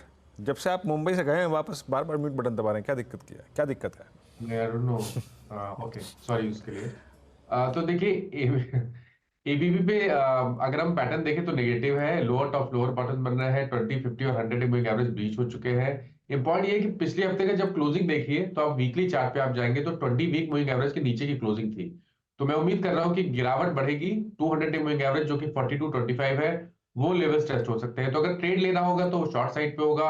आपके स्टॉप लॉसेस 44.25 के ऊपर रहेंगे और टारगेट 4200 के आसपास के रहेंगे। ओके, एबीबी डील ऊपर आके ट्रेड करता हुआ। निफ्टी खिसक रहा है बहुत तेज़ी से, 21,734 अभी, हालांकि समझ से परे है फ्रेंकली स्पीकिंग अभी, क्योंकि हम पुट राइटर्स के जोन में ही ट्रेड कर रहे हैं। तो अभी यहाँ पे शॉर्ट कॉल लेना भी, आई थिंक ये बोलना कि अब शॉर्ट बट प्रेस करना चाहिए, नो अभी भी नहीं, क्योंकि सबसे बड़ा आउटस्टैंडिंग हुआ 21,700 की पुट पे है। एक सेकेंड थॉट लेता हूँ शिल्पा जी, अभी मैं कुछ देर पहले वो जो ऑप्शन के साथ रखेंगे स्क्रीन पे, अभी आप 10 DMA के ऊपर और specially bank Nifty till the time वो 10 और 100 के ऊपर है। शॉर्ट पे कंफर्टेबल है निफ्टी के इस प्राइस पे? नहीं वीरेंद्र जी, आपने जैसा बोला बिल्कुल वही पॉइंट है। 21,700 पे अगर देखेंगे तो पुट राइटर्स बहुत एक्टिवली अग्रेसिवली वहाँ पे है। तो अगर ये 700 के नीचे स्पॉट पे ट्रेड करना चालू करता है, let's say for 15 minutes at least, then only हम लोग इसमें कोई शॉर्ट ट्रेड देंगे। अदरवाइज तब तक it's again that bye on dips market है। अभी तक वो सेल ऑन राइज पे नहीं आया है। अभी सेल बटन प्रेस करने का आई थिंक वक्त अभी नहीं है। और रिलायंस हालांकि जो है वो प्रेशर क्रिएट करता हुआ थोड़ा सा यहाँ पर एक दो स्टॉक्स में और रखूंगा जहाँ पे अब स्थिति काफ़ी ख़राब हो रही है। एक बार एबीबी का जिक्र किया, आप लेके आइएगा स्क्रीन पे पीएल पिरामिड एंटरप्राइजेस डेलो पे आके ट्रेड करता हुआ। केमिकल बास्केट में इट्स एसआरएफ जो कि डेलो पे ट्रेड कर रहा है और बहुत ही एक बड़ी रेंज का ब्रेकडाउन हुआ है और वो हुआ है आई थिंक यूबीएल में लेके आइएगा। आज सबसे बड़ी सेल कैंडल प्रेस हुई है यहाँ पे। अमित, आपका व्यू क्या है? मेरे ख्याल से ये इस पूरे आई थिंक कैलेंडर वर्ष का 1 जनवरी से लेके अब तक का जो हमारा बेस था 1790 के रेंज में, उसको इसने वायलेट किया है। आपका व्यू यहाँ पर? जी वीरेन जी, डेफिनेटली एक काफी स्ट्रॉन्ग बेरिश इनगल्फिंग कैंडल है। पिछले 5-6 दिनों की रेंज को इनगल्फ कर दिया और इंपॉर्टेंट चीज है कि जो एक ट्रेडिंग रेंज थी लगभग 1780 से लेके 1860 की इतनी बड़ी रेंज को बेरिशली वॉयलेट कर दिया है। वीरेन जी, इसका 100 एमआ लगभग 1765 के आसपास आता है। अगर आज के जितना टाइम बाकी अगर और ज्यादा इसमें प्रेशर आता, बिकवाली आती, तो मेरे ख्याल से 1765 ब्रेक होने से ज्यादा बिकवाली यहाँ पे आ जाएगी और चार्ट का स्ट्रक्चर और भी खराब हो जाएगा। इन दैट केस मुझे लगता है 1720 1710 के टारगेट्स अनफोल्ड करेंगे if the 100 MA breaks. Okay United Breweries, यहाँ पे कमेंट थे आपके। इस बीच चार का चौका, 4 ट्रेड्स आपकी स्क्रीन पे आएंगे। एक एक करके मैं आपको बताता हूँ कौन क्या देगा। आज सस्ता ऑप्शन शिल्पा राउत उनके सौजन्य से आएगा और एफएनओ सुपरस्टार मानस जी के सौजन्य से आएगा। वो बताएंगे आज आपको क्या पिक करना है। आज फ्यूचर एंड ऑप्शंस में 4 के चमत्कार अमित सेठ जी के सौजन्य से और साथ ही साथ मिड के फंडा शरद अवस्थी जी कुछ देर में देंगे। मेरे ख्याल से आई थिंक ले ही लेते हैं क्योंकि वक्त हो चुका है। शिल्पा जी, क्या पिक करेंगे ऑप्शंस में आप? वीरेंद्र जी, स्टॉक वही है जो आपने अभी हाईलाइट किया, यूबीएल में यहाँ पे बहुत वीकनेस हो गया है और जिस तरह से आज ये रेंज ब्रेकडाउन आया है, मुझे लगता है 1700 की तरफ ये स्टॉक अप्रोच कर रहा है। तो 1800 का है, सॉरी 1780 का पुट ऑप्शन हम लोग इस पे लेंगे जो रफली अभी 58, 59, 60 पे अभी ट्रेड कर रहा है। आप इसमें पार्टिसिपेट कीजिए। 45 का स्टॉप लॉस रखिए। जो पहला टारगेट रहेगा वो अराउंड 78, 79 का रहेगा। इसके ऊपर अगर भी मतलब ये ट्रेड करता है तो मुझे लगता है आपको 90 से लेकर 100 के बीच में भी ये पुट ऑप्शन ट्रेड करते हुए दिखेगा। ओके, यूबीएल का यहाँ पे 1780 का पुट और क्रिटिकल एवरेजेस टूटे यहाँ पे इस स्टॉक में। आज मानस आपका एफएनओ सुपरस्टार। तो देखिए, चंबल फर्टिलाइजर में बिकवाली करने का ट्रेड लेना है क्योंकि यहाँ पर लोअर टॉप लोअर बॉटम दिख रहे हैं। एक फ्रेश ब्रेकडाउन 352 रुपए के ऊपर के नीचे देखने को मिला है। तो आई थिंक यहाँ पर करेक्शन होगा और 100 डे मूविंग एवरेज टेस्ट हो सकते हैं। इसलिए चंबल फर्टिलाइजर के फ्यूचर में आप बिकवाली कर सकते हैं। 350 रुपए के आसपास के भाव चल रहे हैं। 356 का स्टॉप लॉस लगाइए और कम से कम 338 के टारगेट सेट करिए चंबल फर्टिलाइजर के फ्यूचर में। ऑप्शन में आप एट द मनी 350 वाला पुट ऑप्शन 15 रुपए पे ट्रेड हो रहा है, वहां पर खरीदारी करिए। 12 रुपए के नीचे स्टॉप लॉस लगाइए और 23-24 रुपए तक के टारगेट इस पुट ऑप्शन में 350 के पुट ऑप्शन में भी देखने को मिल सकते हैं। चंबल भी यहाँ पे सेल है और मानस का ट्रेड आप इसमें जो शॉर्टिंग हुई है उसका अंदाजा लगा सकते हैं। Huge OI buildup. अमित, आपका ट्रेड 4 का चमत्कार। मैं लॉन्ग साइड पे जाना चाहूंगा। मुझे इंडियन नूडल्स का स्ट्रक्चर काफी पॉजिटिव लग रहा है। मार्केट्स अगर थोड़ा सा भी यहाँ स्टेबलाइज होती हैं तो ये चार्ट ऑलरेडी आउट परफॉर्म कर रहा है। मुझे लगता है ये हायर ट्रेजेक्टरी की तरफ जा रहा है। इसका करंटली प्राइस 509.50 है। 500 के आसपास एक इसका स्ट्रॉन्ग बेस है, तो 502 का छोटा सा स्टॉप लॉस रखूंगा और 525 के टारगेट्स रहेंगे। ओके, इंडियन होटल्स आपका बाय कॉल है आपकी स्क्रीन पे। स्ट्रॉन्ग आई मीन स्ट्रेंथ आज भी इसमें कायम है बदस्तूर। अब चलते हैं शरद जी के पास आज का मिड कैप फंडा समझने के लिए। शरद जी, क्या पिक कर रहे हैं आप? आज का हमारा मिड कैप फंडा होगा Rajratna global wires company. Tyre beads बनाने वाली देश की जानी मानी कंपनी है। थाईलैंड में भी उनकी एक डिसेंट कैपेसिटी है और थाईलैंड में ये एकमात्र शायद टायर बीड मैन्युफैक्चर करने वाली कंपनी है। इसके अलावा एक और प्रोडक्ट एसीस 9 पे ये क्रिएट करते हैं जो ब्लैक टायर बीड के नाम से जाना जाता है। वो जनरली इंजीनियरिंग वगैरह में काम आता है। कंपनी की अभी कैपेसिटी लगभग 1,32,000 MTPA है। कंपनी एक 60,000 MTPA की नई कैपेसिटी चालू कर रही है चेन्नई में जो अगले क्वार्टर एंड तक चालू हो जानी चाहिए और अगले साल उसका इम्पैक्ट नंबर्स में दिखना चाहिए। हमारा मानना है कि जो रॉ मटेरियल प्रेशर था और इंपोर्ट्स का प्रेशर था वो काफ़ी हद तक अब आने वाले समय में ईज आउट होना चाहिए और नंबर्स में इंप्रूवमेंट देखने को मिलनी चाहिए। तो अगले साल हम ये उम्मीद कर रहे हैं कि अर्निंग्स बढ़ के करीब 30-35 रुपए के आसपास आ जाएगी और 25 का मल्टीपल कंपनी को आसानी से मिल जाना चाहिए। तो 875 रुपए के लक्ष्य के हिसाब से Rajratan wires. Okay Rajratan wire आज आपकी स्क्रीन पे हालांकि 1% नीचे, but still it's a buy call, सस्ता ऑप्शन। शिल्पा जी सोचने से आया था, यूपीएल की शॉर्ट कॉल थी यहाँ पर, मतलब long put short futures trade आपकी स्क्रीन पे है। यहाँ पे इसकी 1780 की पुट ऑप्शंस लेनी है, बड़े possible target of 7890 on the higher side. उसके बाद ट्रेड था मानस जी का, मानस जी ने पिक किया आज चंबल फर्टिलाइजर्स, शॉर्ट टारगेट 338 का। तीसरा स्टॉक आया था अमित सेठ जी के सौजन्य से और वो था तीसरा ट्रेड इंडियन होटल्स बाय था करीब 525 के लक्ष्य के लिए और शरद अवस्थी जी ने अभी राजरतन वायर को पिक किया लॉन्ग साइड पे। अब एक काम करते हैं, चलते हैं थोड़ा सा अर्निंग्स पे फोकस करेंगे। हालांकि मुख्य जो अंश था अर्निंग्स का हम ऑलरेडी देख चुके हैं, लेकिन अभी नंबर्स और बाकी हैं।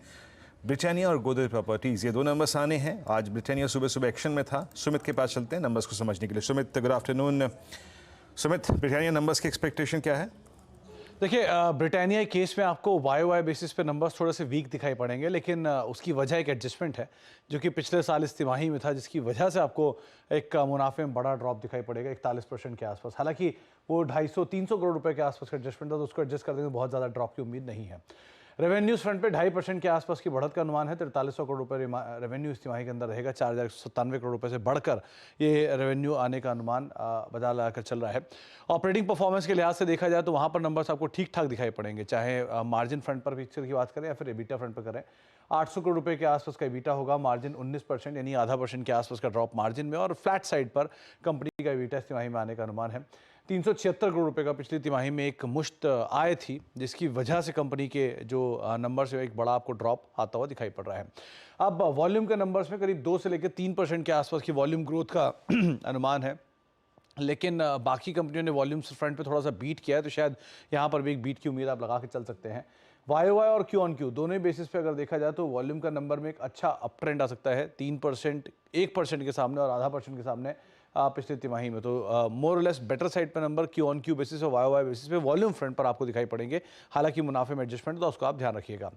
दूसरी तरफ गोदरेज प्रॉपर्टीज़ के नंबर आएंगे और गोदरेज के केस में भी एडजस्टमेंट ज़्यादा है, क्योंकि वहाँ पर रेवेन्यू फ्रंट पर आपको 438 करोड़ रुपए का एक रेवेन्यू दिखेगा, जो कि 1.5 गुना बढ़ने का अनुमान है, और मुनाफे में 3-3.5 गुना के आसपास की गिरावट की उम्मीद आप लगा चलेंगे। वहाँ पर एक बड़ा ड्रॉप आ सकता है।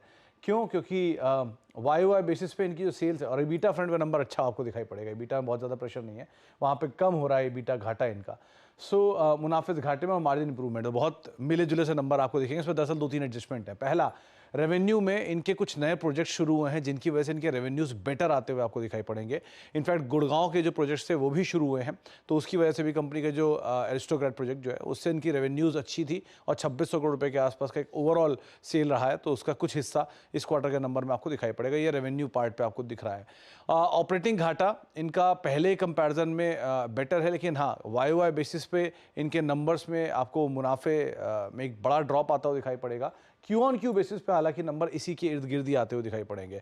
तो वाई कुछ एडजस्टमेंट्स हैं जिनकी वजह से नंबर ऐसा दिख रहा है, लेकिन क्यू ऑन क्यू बेसिस पे आप नंबर मान के चलिए फ्लैट साइड पे आते हुए दिखाई पड़ेंगे।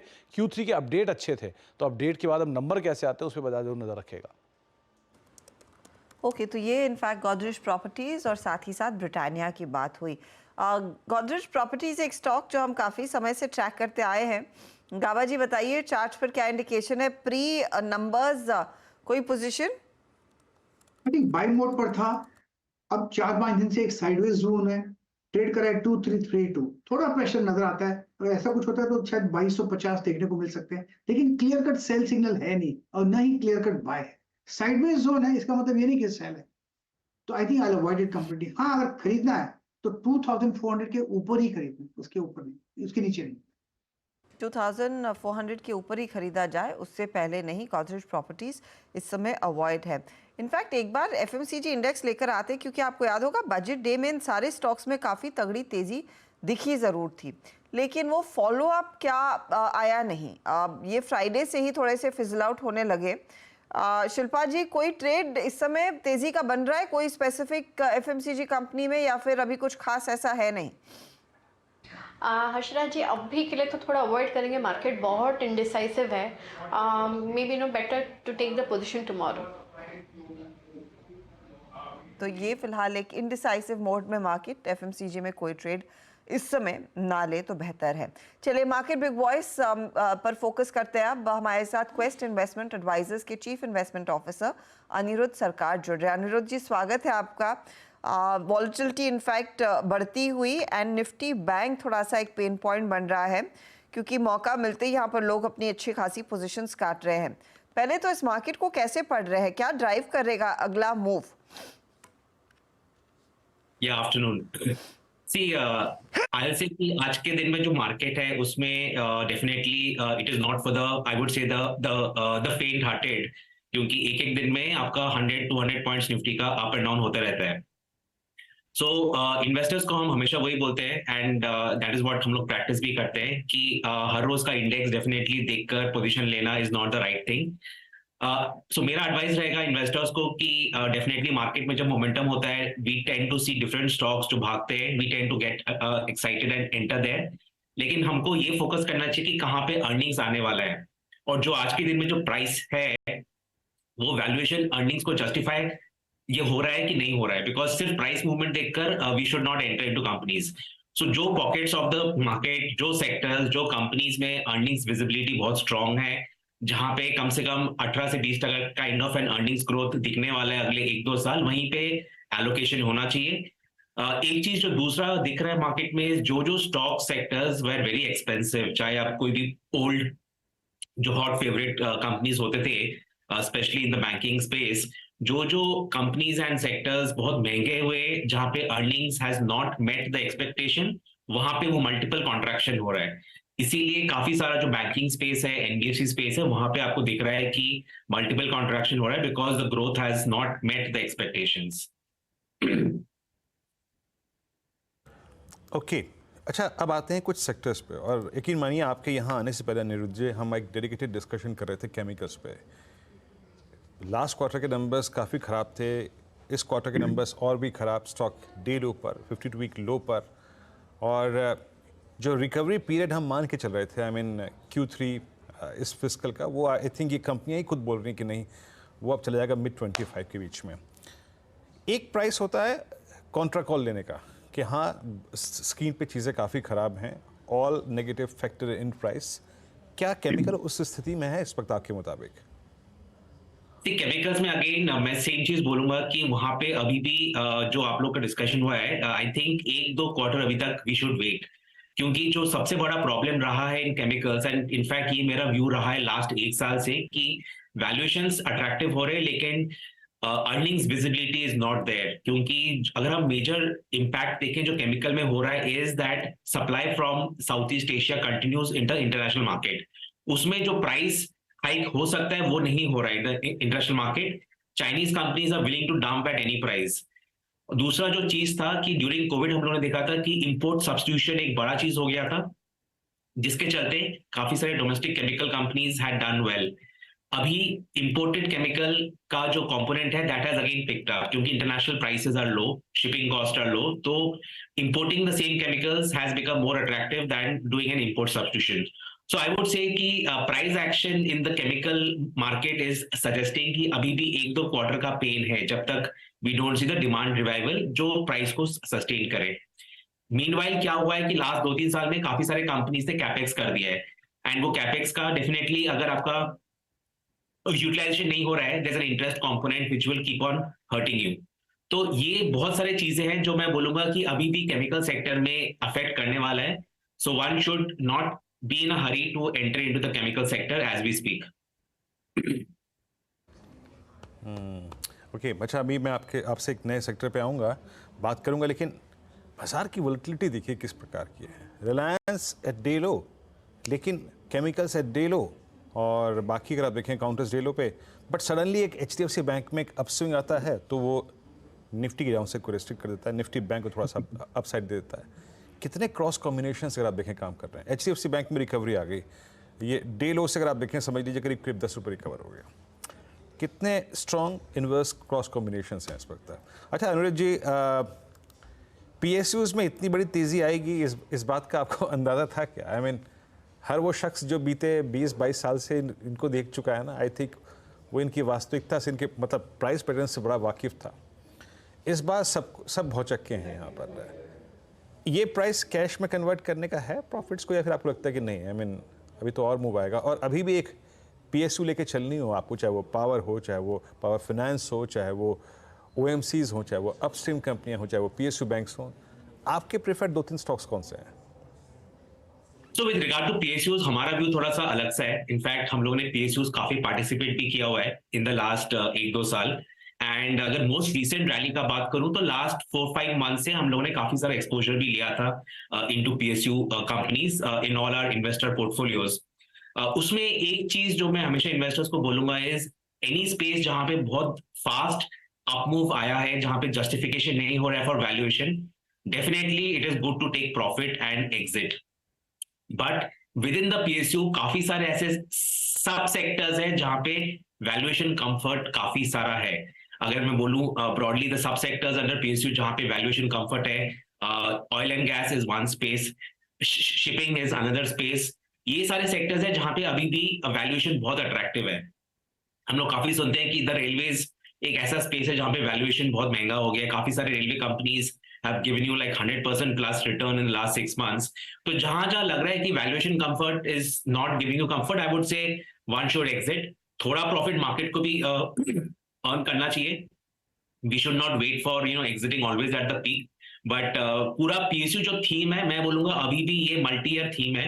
But within PSUs आपको sectors के अंदर shift करना पड़ेगा. Definitely PSUs अगले 2-3 साल में भी काफी सारा पैसा बना के देगा investors को from where we stand today.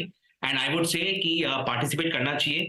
2 अच्छे ऑप्शंस है फॉर इन्वेस्टर्स जिनके पास बहुत ज्यादा टाइम नहीं है to analyse companies. One is your CPSE ETF and दूसरा है आपका PSU bank ETF। That gives you a good exposure to some of the PSUs। So for investors जो लोग ज्यादा टाइम नहीं है for analysis of companies and should participate in PSUs, ये दोनों एक अच्छा ऑप्शन है फॉर दोज। ETF और ऑफ कोर्स PSU बैंक का ETF आप लेंगे तो ज़्यादा बेहतर विकल्प है, क्योंकि हम PSU बैंकों की बात कर रहे हैं और लार्जली PSUs की बात कर रहे हैं। 2 स्टॉक्स भी मैं मेंशन करना चाहूँगी Anirudh ji, and please bear with me, क्योंकि वित्त मंत्री है भैया पार्डन निर्मला सीतारमन से जो बातचीत हमारे एडिटर इन चीफ की हुई पोस्ट बजट, उन्होंने इसी बात पर इशारा भी किया कि SBI और ONGC में सरकार अपनी हिस्सेदारी बेचने से परहेज नहीं करेगी। बजट के बाद बड़े इंटरव्यू में उन्होंने कहा कि संकेत यहाँ पर और भी मजबूत होंगे, विनिवेश के मौके ढूंढे जाएंगे। वित्त मंत्री ने साफ तौर से कहा कि ब्लू चिप PSU में भी वो 49% या उससे कम हिस्सेदारी रखने को इस समय तैयार है। The public sector companies have done really well, and public markets are also where they are. Would you consider sort of diluting your stake maybe to 49% in some of the companies? Thereby, they are not government owned, but at the same time, you have best of both the worlds. And the valuations could go up even further. No, certainly. That is not something which has been denied earlier, meaning as a matter of policy. But in many ways, we are already, you will see periodically, the DIPAM department which takes care of the disinvestment has slowly, in trickles, released a lot of government's shares into the market so that private ownerships can come in and they can take hold of those shares. So that is happening already, and we'll certainly like to make sure that greater participation, public ownership of in companies like, let's say, SBI or ONGC, I mean, this could be another possibility. Absolutely. तो SBI ONGC पर भी मौके मिल सकते हैं जहां पर सरकार कुछ OFS लाए, हिस्सेदारी कम करेगी यानी कि OFS आएगा। तो अनिरुद्ध जी, कंसिडरिंग आपने कहा ये एक मल्टी ईयर साइकिल है, क्या निवेशकों को फिर उन OFSs का इंतजार करना चाहिए इन स्टॉक्स में कुछ और मौके खरीदारी के लेने के लिए, क्योंकि नॉर्मली तो प्राइसिंग थोड़ी सी सस्ती होती है मार्केट प्राइस के लिहाज से, कुछ डिस्काउंट रिटेल को वैसे भी मिलता है?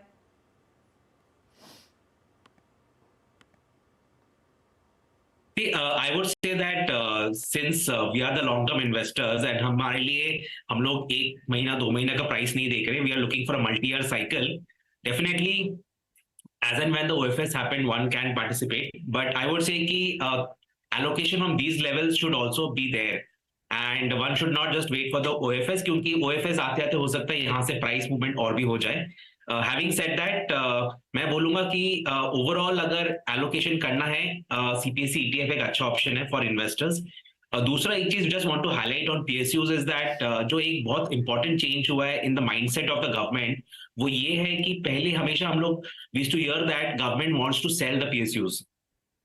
अभी जो माइंडसेट चेंज हुआ है वो है कि government wants to expand the business potential of the PSUs and then bring in potential investors. वो एक बहुत बड़ा चेंज हुआ है इन द माइंडसेट।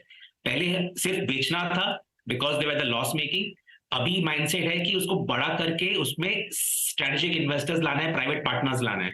तो ये जो माइंडसेट चेंज हुआ है that is leading to the multiple expansion, और ये मैं बोलूंगा अभी भी बहुत रूम है for the expansion to happen. काफी सारे जो कंपनीज है पीएसयूज में अभी तक सिंगल डिजिट मल्टीपल पे कोट कर रहे हैं, which is very very difficult in this type of a market. Which is true.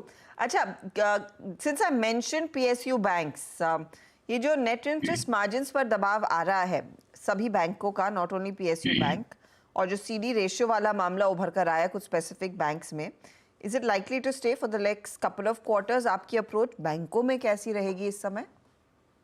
ये जो CD रेशियो का जो कंसर्न है दैट अगर हम देखें numbers, I think PSU banks, most of the PSU banks are in one of the best position over there.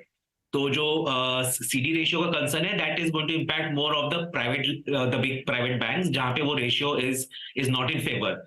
तो वहां से तो मेरे को कुछ इम्पैक्ट नहीं दिख रहा है। पीएसयू बैंक्स में अगर देखें आज के दिन में भी वैल्यूएशन कंफर्ट बहुत है, and if you look at the ROE, SBI का कल नंबर आया था, SBI का ROEs were also 16-17%, ROA was around 1%, which gives you comfort that at that scale वो companies इतना अच्छे से expand कर रही है अपना business, definitely they will have to raise capital. I think अभी उनको capital raise करना ही पड़ेगा because काफी सारे PSUs में हो सकता है आपको capital raise के इवेंट्स आए in the next couple of months, but उसको फैक्टर इन करके भी मैं बोलूंगा कि काफी सारा अभी है room for multiple expansion in many of the PSU banks as we stand today.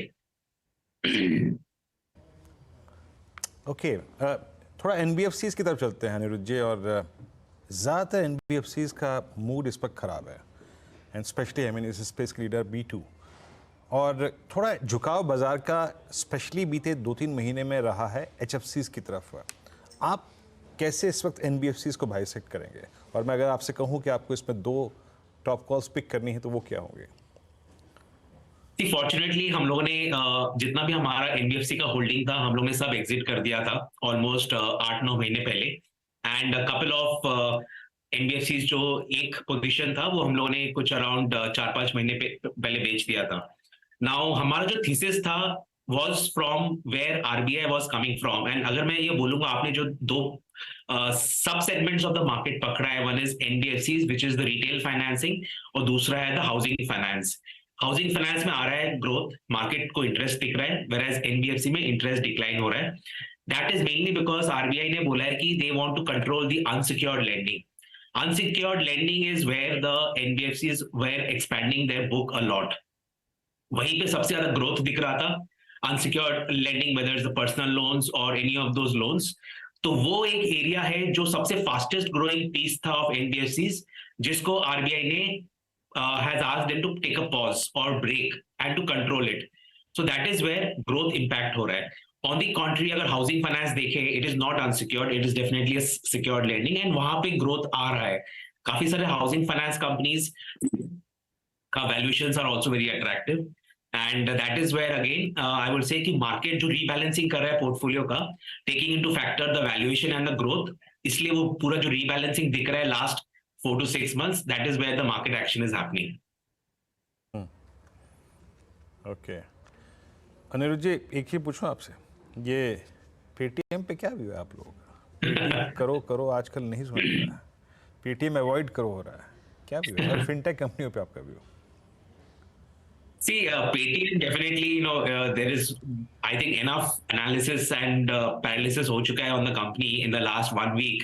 But I would say कि when you have so many uncertainties, मतलब अभी इतने सारे uncertainties हैं with regard to what exactly happened, what were the observations by RBI, काफी सारे उसके ऊपर analysis भी आया है with regard to whatever the ED is going to investigate and things like that. But आज के दिन में मैं बोलूंगा इन्वेस्टर्स को जहां पे भी इतना सारा इवेंट होता है, one should be completely away from there.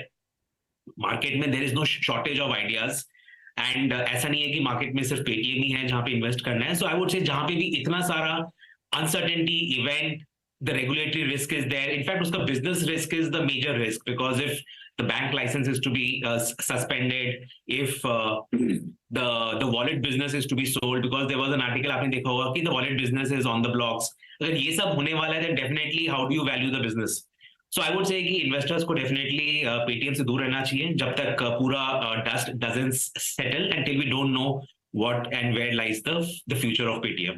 That's the $1 million question. उसका किसी के पास जवाब हो तो वो तो बहुत पैसे कमा ले आदमी. लेकिन फाइनली मैं आपसे एक और पर्सपेक्टिव लेना चाहूँगी ऑटो कंपनियों पर, जहाँ पर हमने देखा टाटा मोटर्स की तरफ से बहुत ही स्टेला परफॉर्मेंस रहा है. In fact even the likes of hero motor not done badly. इधर किस तरह की पोजिशनिंग रहेगी? ये एक और कंजम्पशन ऑब्लिक मैन्युफैक्चरिंग थीम है जिसको लेकर लोगों का भरोसा थोड़ा सा जगा है.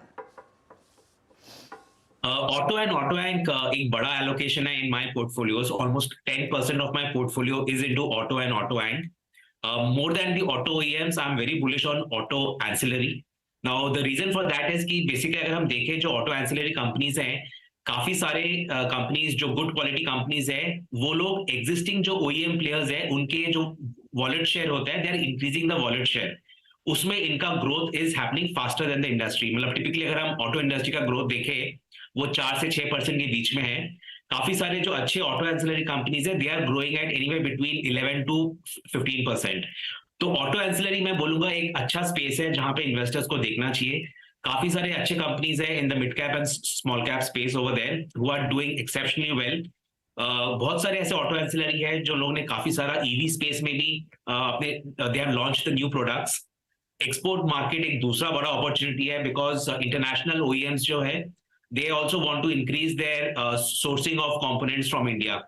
तो वो एक बहुत बड़ा अपॉर्चुनिटी है. तो I would say auto ancillary is the right way to play the whole auto industry, because वहां पे एटलीस्ट आपको चाहे कंपनी A या कंपनी B अच्छा करे, एटलीस्ट आपको you pick up the good auto ancillary company, you are able to participate in the whole growth story.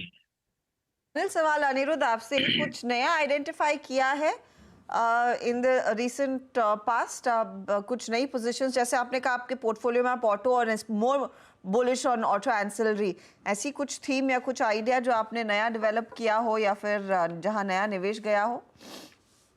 As I said, last 4-6 months में PSUs एक बड़ा allocation था. Almost 14-15% of my portfolio is into PSUs and almost 10% is into auto and ancillary. दूसरा एक जो sector है जो I think it's not new but we continue to like it is the hotel industry.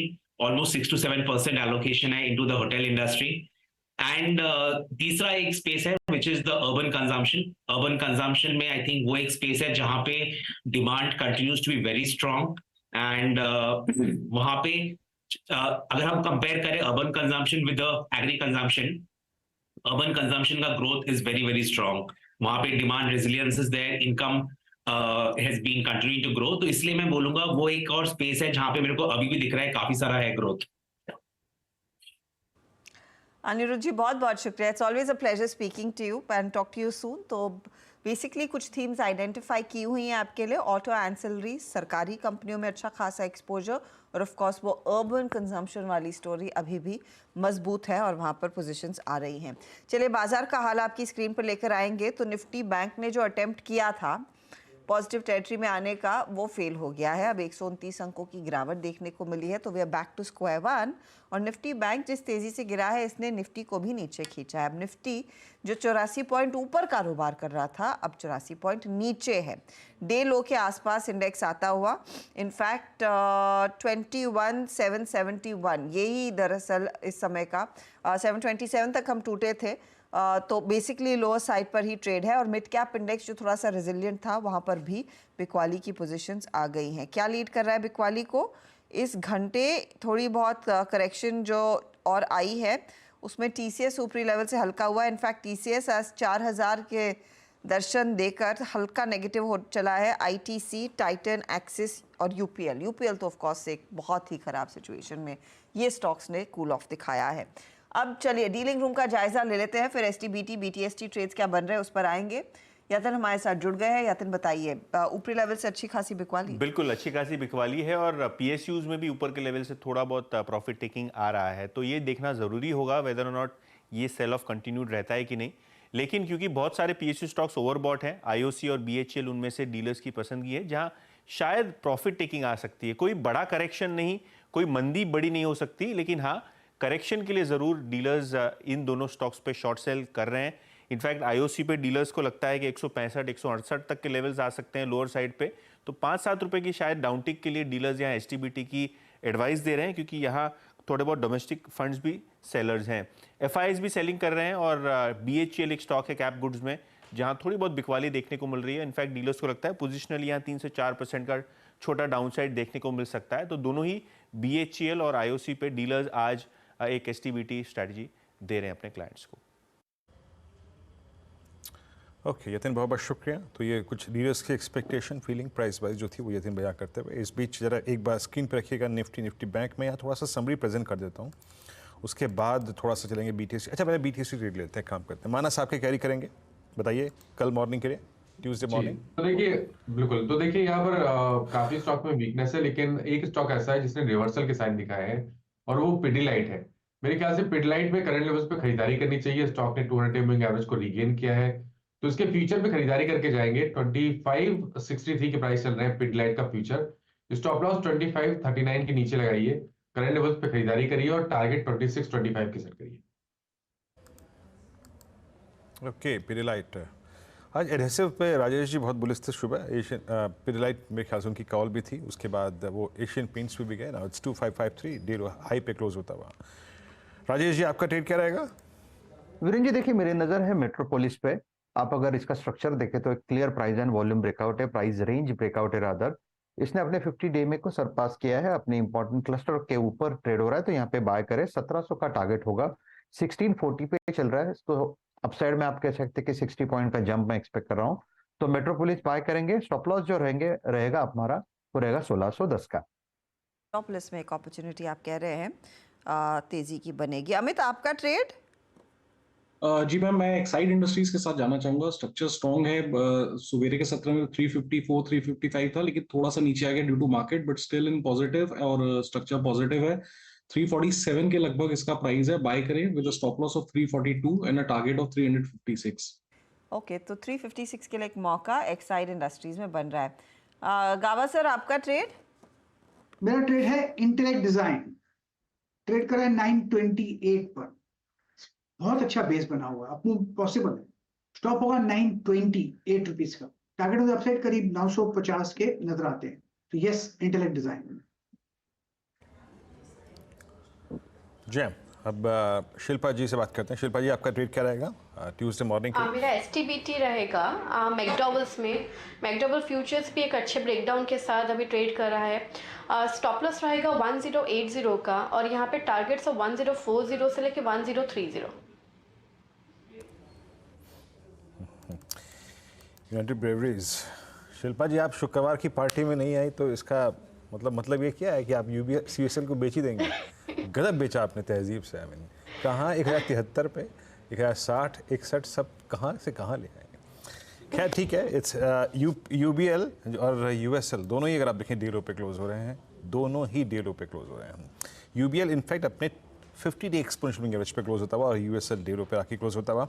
अच्छा थोड़ा सा summarise कर देता हूँ। देखिए मैं इंडेक्स बहुत बड़े ही स्टेट ऑफ कन्फ्यूजन में है। सुबह रिलायंस में स्ट्रेंथ थी, अब रिलायंस कोलैप्स हो गया। एचडीएफसी बैंक सुबह वीक था, वो थोड़ा सा पुल बैक जनरेट कर गया। याद रखिएगा एज ऑफ नाउ कोई भी शॉर्ट की अप्रोच नहीं लेंगे। सुबह एक बाय ट्रेड अच्छा कर गया, बट ये देखिए एचडीएफसी बैंक निफ्टी पर भी और अच्छा कर गया, निफ्टी बैंक पर भी अच्छा ट्रेड किया। ड्यूरिंग द डे सिर्फ एक ट्रेड पे फोकस कीजिए। पोजिशनली ना यहाँ पे शॉर्ट कर सकते हैं ना इंट्राडे शॉर्ट कर सकते हैं। क्यों? क्योंकि निफ्टी का जो 10 डे एक्सपोनेंशियल एवरेज है, याद रखिएगा वो प्लेस्ड है एक निफ्टी को लेकर ये प्लीज 21680 21700 और जो 20 डे में है वो प्लेस्ड है 21607। यानी यहाँ से लगभग नीचे के जो 150 पॉइंट हैं उसमें दो सबसे बड़े पुट राइटर खड़े हैं, उस पर 10 डे एक्सपोनेंशियल मूविंग एवरेज है, उस पर 20 डे एक्सपोनेंशियल मूविंग एवरेज है। तो as of now it's better कि हम किसी भी प्रकार के ट्रेड को कैरी ना करें, बेटर है कि हम डे ट्रेड पे फोकस करें, चाहे वो मॉर्निंग मिले चाहे वो आफ्टरनून मिले। And same is the case with Nifty bank. देखिए एसबीआई के नंबर्स के बाद और एचडीएफसी बैंक की कमजोरी को देखने के बाद दो चीज़ें मैंने सुबह कही थी। बैंक निफ्टी तभी कोलैप्स होगा जब ये 45,490 के जोन को तोड़ देगा, वायलेट कर देगा, और ये बाय ऑन डिप तब तक होगा जब तक ये 10-100 के एवरेजेस को होल्ड कर रहा है। वो एवरेज आता था करीब करीब 45,600 के आसपास, वहाँ से इसने पुल बैक ट्रेड दिया। बट यहाँ पर भी लॉन्ग कैरी नहीं करेंगे। लॉन्ग कैरी इसलिए नहीं करेंगे या फिर लॉन्ग नहीं करके जाएंगे क्योंकि अभी आप ऑप्शन बेस के ऊपर हैं, आप अभी 10 डेमा के ऊपर हैं, अभी आप 100 डेमा के ऊपर हैं, बट आप बिलो हैं 20 डेमा के, आप बिलो हैं सबसे बड़े कॉल राइटर के, that's 46,000। So as of now कोई ट्रेड कैरी मत करिए, कोई ट्रेड मत कैरी मत किए, इंट्राडे में फोकस करेंगे। आपकी स्क्रीन पे जरा डेरिवेटिव्स की समरी रखता हूँ, ये आगे समरी आपकी स्क्रीन पे। इट्स 59 आई थिंक लॉन्ग और शॉर्ट कवरिंग 8 में, शॉर्ट लगभग 100 पे। इसमें कोई दुराय नहीं है कि आज शॉर्टिंग का प्रेशर था मार्केट पे, हायर लेवल से, specially in the second half. Long unwinding 18 में। एक बार आते हैं स्क्रीन पे, इट्स आईओसी करीब 6% ऊपर, ये अलग ही तबका है जनाब। और टाटा मोटर्स, पोस्ट नंबर्स, कोल इंडिया, सेल, ये अलग ही धुन में है। तो लॉन्ग था यहाँ पे, आईओसी आज भी टॉप गेनर है। उसके बाद शॉर्ट जी में, मेट्रोपोलिस में, और क्योंकि डॉक्टर लाल पैथलैब के नंबर भी खराब थे तो थोड़ा सा एक सेंटिमेंटल इम्पैक्ट था, हालांकि इसमें अच्छा मूव था।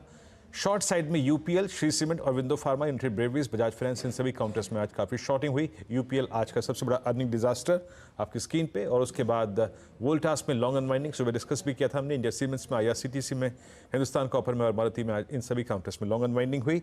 और साथ ही साथ एक बार जाते जाते आपको मैं दिखाता हूँ एक स्टॉक और जो कि आज ऑलमोस्ट डे लो की ट्रेजेक्टरी बंद हो रहा है, that's Naveen fluorine, chemical basket में। नवीन फ्लोरिन यहाँ से आप समझ लीजिएगा कि लगभग नवंबर 2021 के बाद, मतलब जो केमिकल्स की बेस्ट साइकिल थी उसमें जो प्राइस था ना, उसके बाद के सबसे लोवेस्ट लेवल पे। तो हर्षदा, आज केमिकल के लिए सबसे भारी दिन, कंप्लीट डैमेज हुआ है यहाँ पर वीरू। और इनफैक्ट यूपीएल ने लीड किया है उस सेल ऑफ को, उस भारी बेहद ख़राब कमेंट्री के साथ। और आई थिंक ये 11-12% नीचे जाकर टिकता हुआ दिखाई दे रहा है। 11.5% का नॉक इसने ले लिया, डे लो पर ये काउंटर आता हुआ। एक बार ईयर टू डेट अब कितना करेक्शन आ गया, आई थिंक 40% करेक्ट हो चुका है। Not year to date, I beg your pardon, एक साल, ईयर 12 महीनों में 33% तक का करेक्शन देखने को मिला है। इस पर्टिकुलर काउंटर में खासा नुकसान देखा गया है। बाय द वे अपडेट ये भी आ रहा है कि जिस तरह की पोजीशंस बनी हैं, ये स्टॉक कल वायदा बैन में जाएगा। 107% की यहाँ पर दरअसल पोजीशन आती हुई दिखाई दी है, तो वो काउंटर और इसका साथ देगा नैल्को, जहाँ पर भी 103% तक की पोजीशन बन चुकी है। वायदे बैन से बाहर जो निकलेगा वो रहेगा सेल, जहाँ पर कुछ पोजीशंस हल्की होती हुई दिखाई दी है। तो ये कुछ स्टॉक्स हैं जो थोड़ा सा कूल ऑफ, जो वायदे बैन में जा सकते हैं। अच्छा, जाते जाते बीपीसीएल में फिर और चार चांद लगते हुए 3% की तेज़ी आ रही है। टाटा स्टील में भी एक थोड़ा बहुत मोमेंटम आया। अमित, बीपीसीएल, आईओसी, एचपी, तीनों में से बेस्ट ट्रेड क्या है कैरी करने लायक? कैरी करने लायक तो मेरे हिसाब से आईओसी का स्ट्रक्चर काफी पॉजिटिव, वैसे तो तीनों ही स्ट्रॉन्ग है, थोड़े से एक्सटेंडेड जरूर है तो लेकिन डेज हाई पे आईओसी क्लोज हो रहा है। अगर किसी की पोजीशन है तो 170 के स्टॉप लॉस के साथ रखे फॉर अ टारगेट्स ऑफ 180। ये कोल इंडिया में भी कोई ट्रेड लेना है क्या जाते जाते, राजेश जी? हर्षदा जी, देखिए ये सेक्टर में तो डेफिनेटली यहाँ पे मोमेंटम है। और अगर आप चार्टिकली देखें तो आज कोल इंडिया में एक फ्रेश ब्रेकआउट हुआ है 425 के ऊपर, और मुझे लगता है ये 450-455 तक जाएगा। और वैसे भी मुझे लगता है ये थीम चली रही है, तो लॉन्ग पोजीशन है तो आप बने रहे। अब फ्रेश लॉन्ग करना है तो स्टॉप लॉस थोड़ा डीप होगा, लेकिन अगर एग्जिस्टिंग लॉन्ग है तो ज्यादा कंफर्ट देगा। तो 415-420 के ट्रेजेक्टरी में आपका पोजिशनल स्टॉप लॉस होगा। 450-460 के रेंज में एक बार के लिए प्रॉफिट टेकिंग आप कर सकते हैं। पीआई इंडस्ट्रीज लेके आइए डील ऊपर, बट नवीन फ्लोरिन में शिल्पा जी कोई पुट का थॉट है क्या आपके पास? बहुत समय का अभाव है, बट स्टिल जिस प्रकार का ये ब्रेकडाउन है। नहीं, डेफिनेटली यहाँ पे वीकनेस है वीरेंद्र जी, और काफ़ी टाइम से मैं इसको नोटिस कर रही थी, लेकिन हमने पीआई इंडस्ट्रीज में सेल दिया, तो यहाँ पे अभी तो इमीडिएटली कॉल नहीं जनरेट करेंगे, इट्स ऑलमोस्ट क्लोजिंग टाइम। मुझे लगता है कल सुबह देखते हैं, अगर ये ऐसे ही ट्रेड करता है बिलो 3300, तो यहाँ पे मुझे लगता है कि एक अच्छा खासा सेल अपॉर्चुनिटी मिलेगा। ओके, तो ये फिलहाल आपके लिए एक नवीन फ्लोरिन पर राय, इस समय नहीं लेकिन कल देखेंगे। एक और स्टॉक मैं आपको दिखाना चाहती हूँ जहाँ पर अच्छी तेज़ी बनी है, वो है जियो फाइनेंशियल सर्विसेज। स्टॉक 15% के गेंस दिखाता हुआ, तो एक तरफ जहाँ पेटीएम लगातार नुकसान में है तीसरे दिन, जियो फाइनेंशियल सर्विसेज में हमने देखा है कुछ मोमेंटम लौटा है और 8 गुना वॉल्यूम पर ये ट्रेड हुआ है, तो यहाँ पर एक बड़ा मोमेंटम ट्रेड बनता हुआ। अच्छा, पीएसयू बैंकों में यूको, आईओबी, आईडीबीआई ये कुछ चले हैं, बैंक ऑफ महाराष्ट्र में कुछ तेज़ी बनती दिखाई दी है, तो उन पर नज़रें कल भी रहेंगी। देखते हैं यहाँ पर क्या उभर कर आएगा और क्या ट्रेड फॉलो थ्रू होता हुआ दिखाई देगा। चलिए, आई थिंक वाइंड डाउन करना चाहिए इस पर्टिकुलर ट्रेड को। स्क्रीन पर लेकर आइएगा निफ्टी बैंक, जहाँ पर निफ्टी बैंक करीब 200 अंकों की गिरावट पर है, निफ्टी करीब 90 अंकों की बढ़त पर है और मिड कैप इंडेक्स 100 पॉइंट नीचे। इनफैक्ट मिड कैप्स में अच्छा खासा कूल ऑफ बनता दिखाई दिया था, ऊपरी लेवल से काफ़ी गिरावट देखने को मिली है, लेकिन ये इनफैक्ट आज आपके लिए थोड़ी बहुत पोजीशंस हल्की होती हुई। आईटी काउंटर्स का साथ नहीं है। आईटी में भले ही सुबह में तेज़ी की पोजीशंस कई सारे जानकारों ने दी, लेकिन निफ्टी आईटी आज चला नहीं, 180 अंकों के नुकसान पर ही जाकर क्लोज होता हुआ दिखाई दे रहा है। ऑटो इंडेक्स एक बार देख लेते हैं, रियल एस्टेट्स में क्या हो रहा है वो भी देख लेते हैं। हम सब जानते हैं सरकारी बैंकों की बदौलत थोड़ा बहुत एक्शन रहा। ऑटो में टाटा मोटर्स ने जिस तरह का कमाल दिखाया, पूरा इंडेक्स ऊपर। रियल एस्टेट में आधे % के गेंस देखने को मिले हैं और पीएसयू बैंक्स थे दरअसल फोरफ्रंट पर आज, कुछ का मैं जिक्र कर भी रही थी। कितनी मदद मिली है, इंडेक्स थोड़ा सा हल्का होकर ही जाकर टिक रहा है। चलिए स्टॉक्स की बात करते हैं जहां पर बड़ा एक्शन बनता दिखाई दिया है, क्योंकि मार्केट नेगेटिव साइड पर जाकर टिक रहा है। आज का जो सबसे बड़ा एक्सीडेंट है वो है यूपीएल, और इनफैक्ट नंबर्स देखकर ऐसे लग रहा था कि यहाँ पर सिचुएशन बिगड़ सकती है। 11% का नुकसान, कंपनी खुद कह रही है कि Q2 FY25 तक दरअसल कुछ टर्न अराउंड अगर आए तो आए, तब तक कमेंट्री अच्छी नहीं है, तो 11% का नुकसान देखने को मिला है। दूसरा एक्सीडेंट और लगातार तीसरा सत्र जहाँ पर दबाव देखने को मिला है वो है पेटीएम।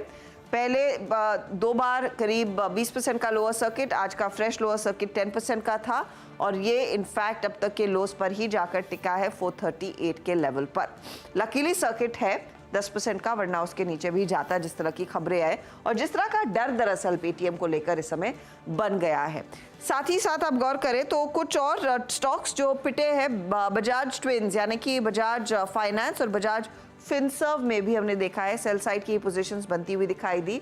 3% के नुकसान पर बजाज फाइनेंस जाकर टिका है, तो 2% की गिरावट फिनसर्व में देखने को मिली। इंतजार है भारती एयरटेल के नंबर्स का, और उससे पहले हम देख रहे हैं कि ये स्टॉक भी करीब 3-3.25% के नुकसान पर जाकर टिका है। लेकिन तेजी की सिचुएशन कहाँ बनी, तो आप ध्यान रखिएगा सभी सरकारी कंपनियों का। LIC सबसे पहले आपके लेकर आएंगे क्योंकि 1000 के ऊपर निकला है वो काउंटर। इसके साथ ही हमने देखा सेल जैसे काउंटर्स, IOC जैसे काउंटर्स, BPHP जैसे काउंटर्स में अच्छी तेजी बनती हुई दिखाई दी। तो क्लियरली एक विनिंग ट्रेड रहा है आज किसी भी सरकारी कंपनी के लिए, और कई सारे स्टॉक्स थे ही, यूको, IOB, इन सब में तेजी की पोजीशंस बनती दिखाई दी। निफ्टी CPSE इंडेक्स करीब 2% ऊपर जाकर टिकता हुआ। MCX में भी एक अच्छा खासा तेजी वाला ट्रेड आया, और ऑफ कोर्स टाटा मोटर्स को हम नहीं भूल सकते क्योंकि आज का वो आउट परफॉर्मर था, सुपरस्टार रहा है 5.5% के गेंस के साथ, जहां पर हमने देखा नंबर्स के बाद तेजी बनी है। तो हीट मैप अब आपकी स्क्रीन पर लेकर आएंगे। आज का दिन थोड़ा सा नेगेटिव एडवांस डिक्लाइन रेशियो हो चुका है, गिरने वाले स्टॉक्स कहीं ज्यादा है। आज इनफैक्ट ना मारुति चला, ना HUL, रिलायंस का भी साथ नहीं, तो वहां पर भी दबाव बना। SBI के नंबर्स के बाद वो स्टॉक करीब 1% नीचे। कोटक ने इनफैक्ट प्रेशर डाला है SBI के साथ, और ICICI बैंक भी थोड़े से सॉफ्ट साइड पर ही रहा है। HDFC भी एक फाइनल क्लोज नेगेटिव साइड पर करता हुआ। कोल इंडिया ये एक स्टॉक है जहां पर हमने देखा अच्छी पोजीशंस एक्यूमुलेट हुई हैं। पावर ग्रिड भी साथ देता हुआ तेजी में, NTPC में भी खरीदारी बनती दिखाई दी, और ONGC। तो आप गौर करें जो गेनर्स हैं उसमें कई सारे PSU कंपनियां रेडार पर रही हैं और इन सब पर जानकार अभी भी कह रहे हैं कि आपकी पोजीशन तेजी वाली होनी चाहिए। 21,800 के नीचे आज का क्लोज आ रहा है। 21,759 पर मार्केट जाकर टिका है, 94 अंकों का नुकसान। निफ्टी बैंक 46,000 को अटेम्प्ट बार बार कर रहा था होल्ड करने की, इवेंचुअली हुआ नहीं, 200 पॉइंट नीचे जाकर टिक रहा है। ये सीधा सौदा में क्या हुआ है वो आपकी स्क्रीन पर लेकर आते हैं। यहाँ पर नीरज और यतिन के बीच का मुकाबला एक और बार, जहाँ पर पेटीएम पर एक शॉर्ट कॉल दिया था नीरज ने, फिर GHCL, सैटिन क्रेडिट केयर भी तेजी में था, लेकिन बालू फोर्ज भी उन्होंने आइडेंटिफाई किया तेजी की तरफ। यतिन ने क्या क्या पिक किया? औरबिंदो फार्मा मंदी की तरफ इन्होंने आइडेंटिफाई किया था, जो USFDA की अपडेट आई है उसके बाद। टाटा मोटर्स, NLC और महिंद्रा लाइफ स्पेसेस तेजी वाले ट्रेड रहे हैं, 5 से 6% का इजाफा इधर। जी हाँ, तो एक्सट्रीम वोलेटिलिटी रही इंडिसेस के लिए। निफ्टी बैंक इनडिसाइसिव, निफ्टी करीब 21,759 पे, 45,754 पे निफ्टी बैंक। तो इस वोलेटिलिटी को देख के आप कह सकते हैं कि ट्रेडर को बिल्कुल भी करार नहीं था और केमिकल में कोई खरीदार नहीं था। और जहाँ तक सरकारी कंपनी का सवाल है जनाब, गजब मूव रहा आज। खैर, कल ट्यूसडे और सुबह मुलाकात होगी आपकी पूरे पैनल से, अनुज मुझसे, हर्षदा से, नीरज जी से सुबह मॉर्निंग कॉल में, उसके बाद मुनाफे की तैयारी में। तब तक के लिए नमस्कार।